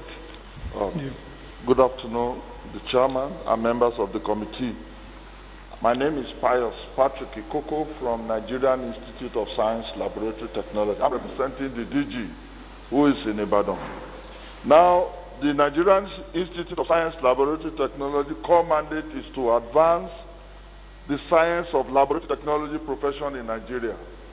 And based on this mandate, the Institute flagship program includes professional registration and certification of laboratory scientists and technologists in the country. Now, the council and management read this bill, and these are some of the observations we have put down. Now, council and management agree that the bill can contribute to the prevention of infectious diseases by improving access to health care by facilitating screening and education of those at risk of the infection. 2, the bill gives power to the public health authority in the area of disease investigation, surveillance and control, as well as emergency power in response to disease outbreak. Meanwhile, in section 8, subsection 1B of the document, it narrowed the DG that it should source its information from only clinical laboratory. I don't think that is enough.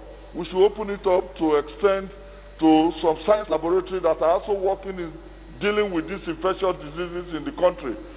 Under the Ministry of Science and Tech, quite a lot of laboratories have been set up to also work in this area. Also, quite a lot of things have been said on human right violation in this bill. If you look at section 10, subsection 3, treatment of premises without warrant, despite the notice given. I think there should be a warrant in order not to infringe on somebody's fundamental human right. Also, the aspect of laboratory in the bill has not been properly defined to capture and deal with these infectious diseases. This should also be looked at in a document so that proper adjustment can be made. On the aspect of isolation of individuals and groups that are exposed to these infectious diseases, we agree that there should be This should be done without bias or discrimination. Now, in section 35 of this bill, we also discovered that when you are discharging this, all this waste matter that have been generated, it does not include analyzing it for treating it out before it is discharged. So we want it to be included that the waste must be analyzed, treated first before it is discharged. This is very important. Now we also want to suggest that diarrhea with blood should be included in the first schedule of infectious diseases, while smallpox, Ebola virus diseases, and Lassa fever should be included in the second scheduled list of dangerous infectious diseases as indicated by International Health Regulation 2005. We also observed that the dangerous infectious diseases as enumerated in the bill were quite different from those indicated in the IDSR published by Federal Ministry of Health and International Health Regulation 2005. So we believe that this should be looked into. 1 more minute. Oh. Now, the IDSR and IHR 2000 are working well in Nigeria, but emphasis should be made on the following area without making new laws. First, strengthening of laboratories, delay in notification and reporting, follow-up report of notified outbreak, non-collection of sample of laboratory testing, and so on. In conclusion, Mr. Chairman, sir, we wish to state that detection, confirmation, and source of information of dangerous infectious diseases are not and should not be limited to clinical laboratories alone. There are numerous laboratories in the country where a triological agent of dangerous infectious diseases are identified under Federal Ministry of Science and Technology. Hence, adequate provision should be made in the Act to give recognition to those laboratories established by law in the country. Thank you very much. Thank you very much for listening.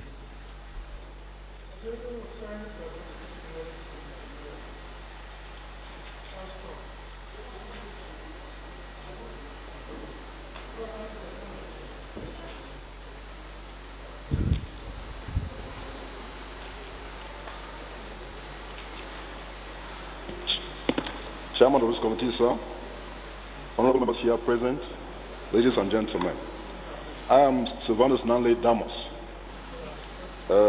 I'm the national chairman of National Science Laboratory Technologies of Nigeria, noted as ALSTON, as acronym.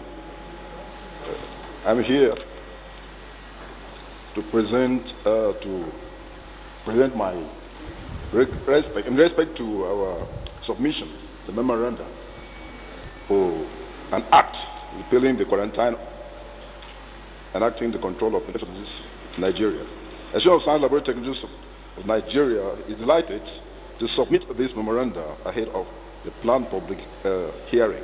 These members are certified science laboratory technologists duly trained in government tertiary institutions for the purpose of promoting and advancement of science laboratory technology provision, and more particularly consolidating all the provisions of Part 1, Section 2, B, C, and D of Nigerian Institute of Science Laboratory Technology, NIST, Act number 12 of 2003, enacted by the National Assembly of the Federal Republic of Nigeria. The mandate of this member is to advance the science laboratory profession, one, by promoting the highest standards of competence, exposure to equipment and practical skills. Two, conducting research in all areas of science laboratory technology. Three, conducting inspection of science laboratory in schools, post-secondary and post-secondary institutions, industries, research institutes, in order to improve the professional standards. 4, doing such thing as may advance and promote the advancement of the profession in both public and private sector.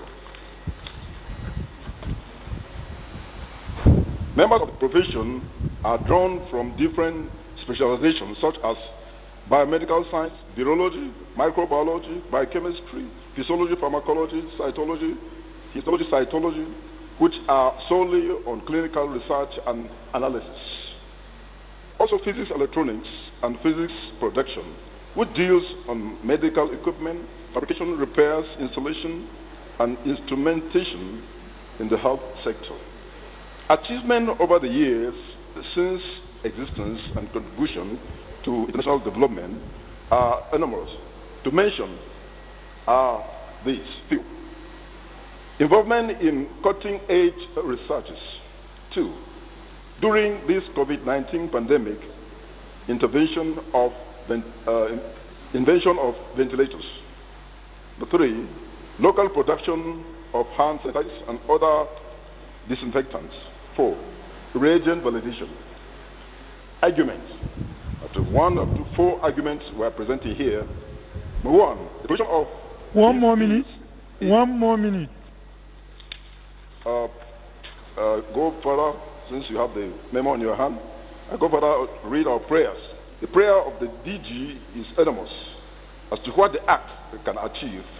And misuse of such power is eminent. Therefore, the Federal Ministry of Health and Federal Ministry of Science and Technology, with other relevant ministries, should equally be tasked in overseeing the task alongside the DG. The use of health officers should include professional associations like Alstom and their regulatory body, Nigerian Institute of Science Laboratory Technology, in issues of infectious disease control and prevention. 3. The bill should also make provision for benefits or incentives for personal involvement while discharging their duties. Disclosing their duties during infectious disease or issuance in case of accident or death while doing their job. Number 4, the bill should lay more emphasis. Time up. Thank you very much.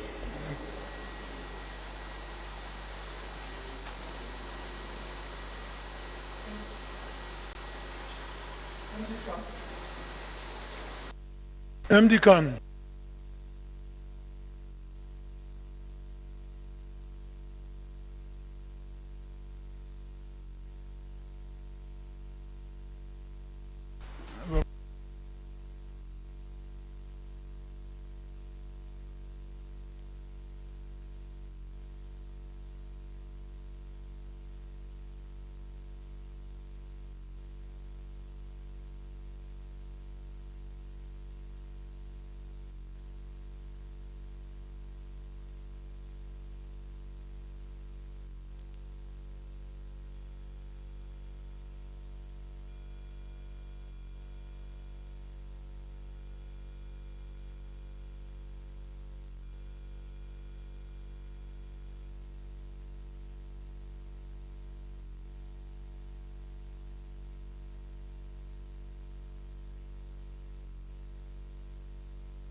Some affect regions, and there are some, very few, that truly have the capacity to engulf the whole country, and this must be clearly spelled out.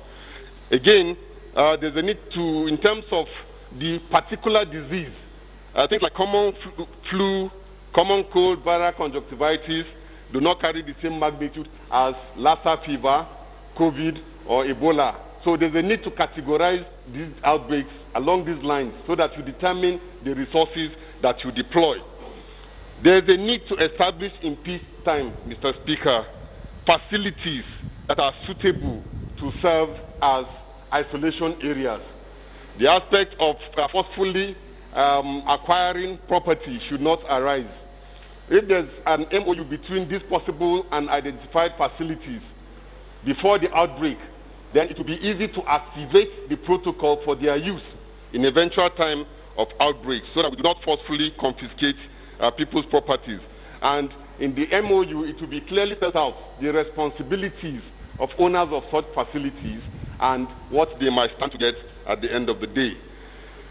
The bill should lay more emphasis on securing voluntary buy-in of the population into outbreak control measures, rather than seeking to criminalize various aspects of perceived population non-compliance. 1 minute more. We must bear in mind that population non-compliance in such instances is usually fueled more by poor understanding and fear, rather than a deliberate intent to break the law. There's need to incorporate aspects of chemical, biological, radiological, and nuclear incidents because it is the same response mechanisms that are used, even though they are not, strictly speaking, infectious diseases. Finally, sir, I wish to point out that where this bill comes in conflict with the principles of medical ethics, the bill must give way. Where it infringes on the existing rights of individuals under the Constitution, on their fundamental human rights, Mr. Chairman, sir, we believe that this bill should give way. It's our belief that if these are taken into consideration, we'll have a more robust bill. Thank you very much, sir. Thank you. Thank you.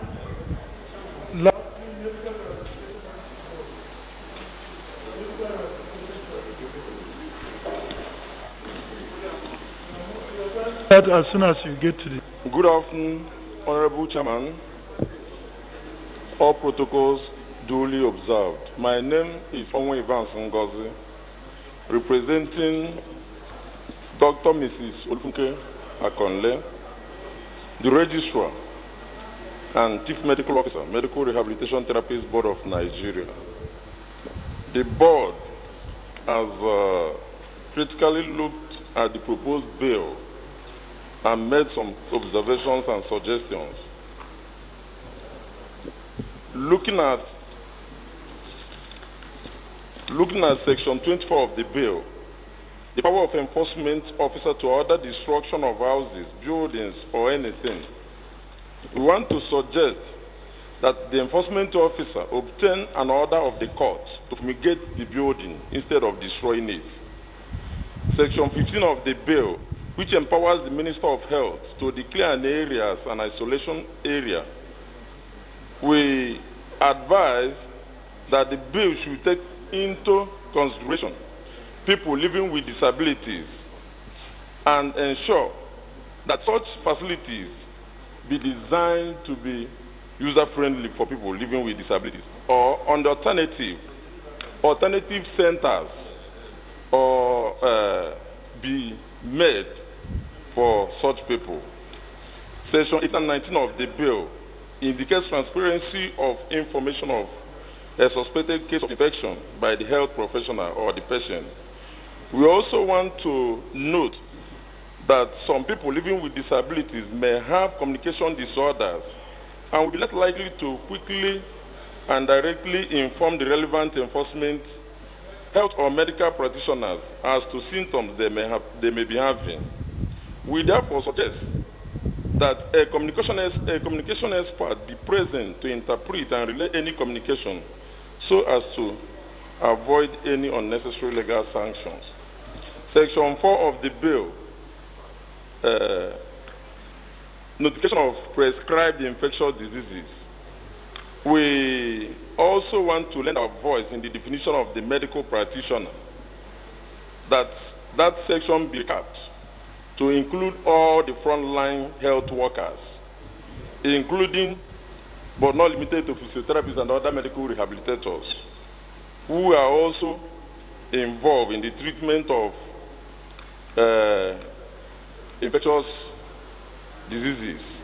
Especially, it has been noted that most of the people who are infected or who actually died because of this COVID-19 already have underlying and primary illnesses such as hypertension, stroke, diabetes, tuberculosis of the spine, etc. We want to know that these diseases are primarily managed by physiotherapists and other medical rehabilitation professionals.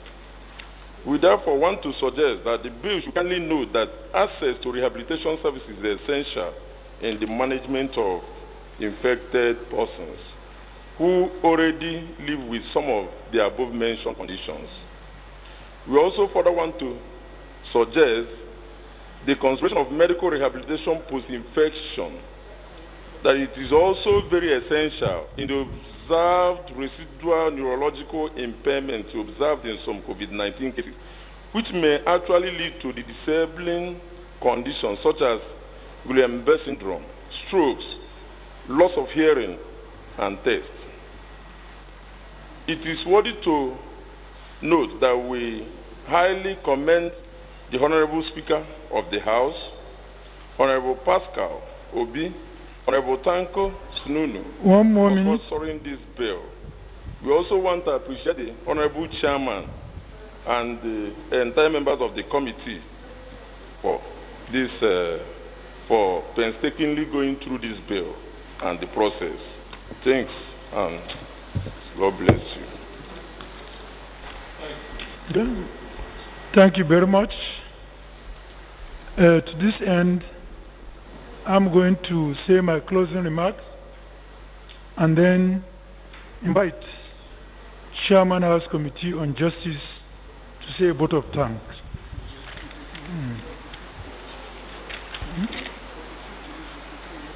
Presented. Okay. So,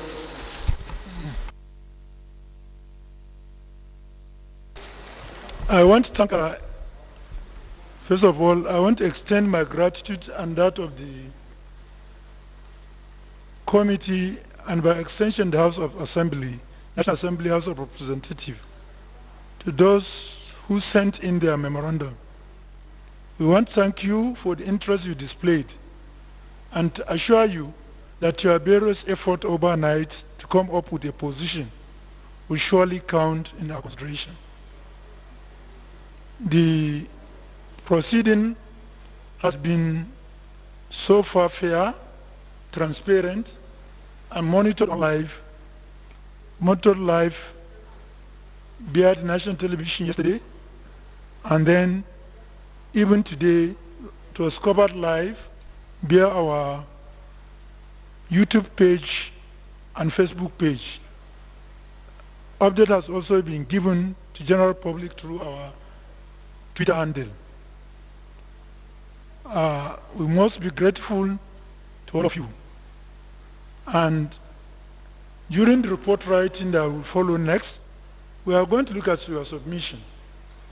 Please oblige us with your time. If need arise, that we must contact you to shed more light on certain recommendations that may not be clear to the committee. As I mentioned yesterday, lawmaking is always an ongoing process.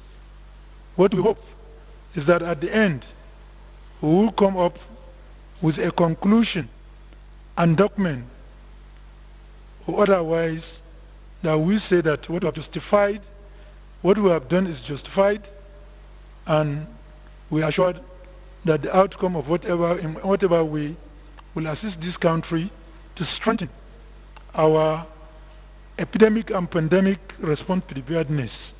We do believe that there is gap in the current act that we are using. And we do believe that the document we have so far been working on is a bill which is a draft document that is aimed to achieve a legislation. And you have spared your time to make useful contribution in achieving what may come out to be the best instrument that we can use to make this country better. It's my prayer that all the contribution, we are going to look at it closely and make the necessary decision that will guide the House of Representatives in making final stage, that's during the third reading of the bill. It is my great pleasure to invite the Chairman House Committee on Justice, whom we have been working for almost 3 weeks now, to come to where we are today to say a vote of thanks. Thank you, House Committee Chairman, High Services.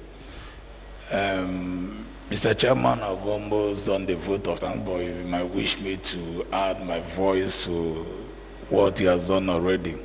For all the stakeholders and participants, we are so grateful. We thank you for your time.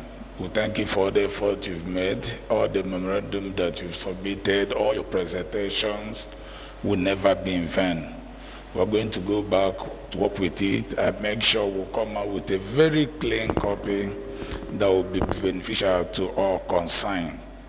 To my colleagues, the honorable members, we appreciate all of us for this effort we have put in to ensure that the hearings of Nigerians are being met.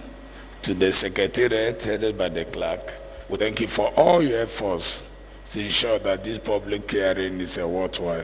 Our prayers that God will continue to bless and guide us, that at the end of the day, all concerned will be happy with what will come out of. Thank you, and God bless all of us.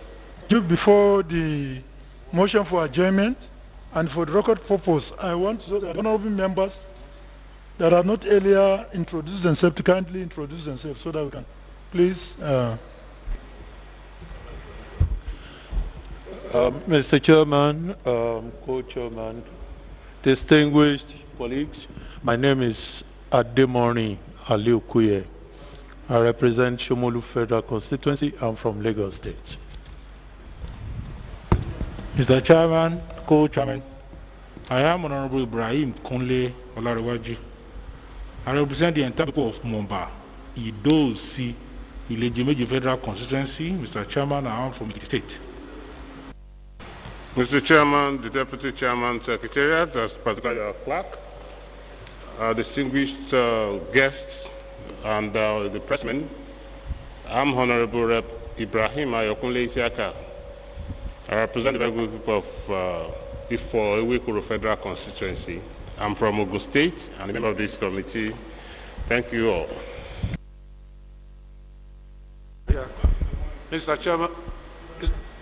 Chairman, co-chairman, deputy chairman, my honorable colleagues, and various guests, my name is Honorable Barrister Boniface Emeregwa. I represent the good people of Ikwere Emoha Federal Constituency in Rivers State. I'm a member of this committee. Thank you. Thank you. It's now my great pleasure to invite a member to move a motion for adjournment sine die. Okay. Once again, thank you very much, Mr. Chairman, the Deputy Chairman, distinguished honorable members of the pressmen and Secretariat. I've been exhausted for now, everything exhaustible about this program. And since there is no any other thing for now to discuss about, I, Honorable Isiaka Ayokunle Ibrahim, I hereby move that this session and this meeting be adjourned sine die. I so move, Mr. Chairman, sir. Any seconder? Honorable Asuzu.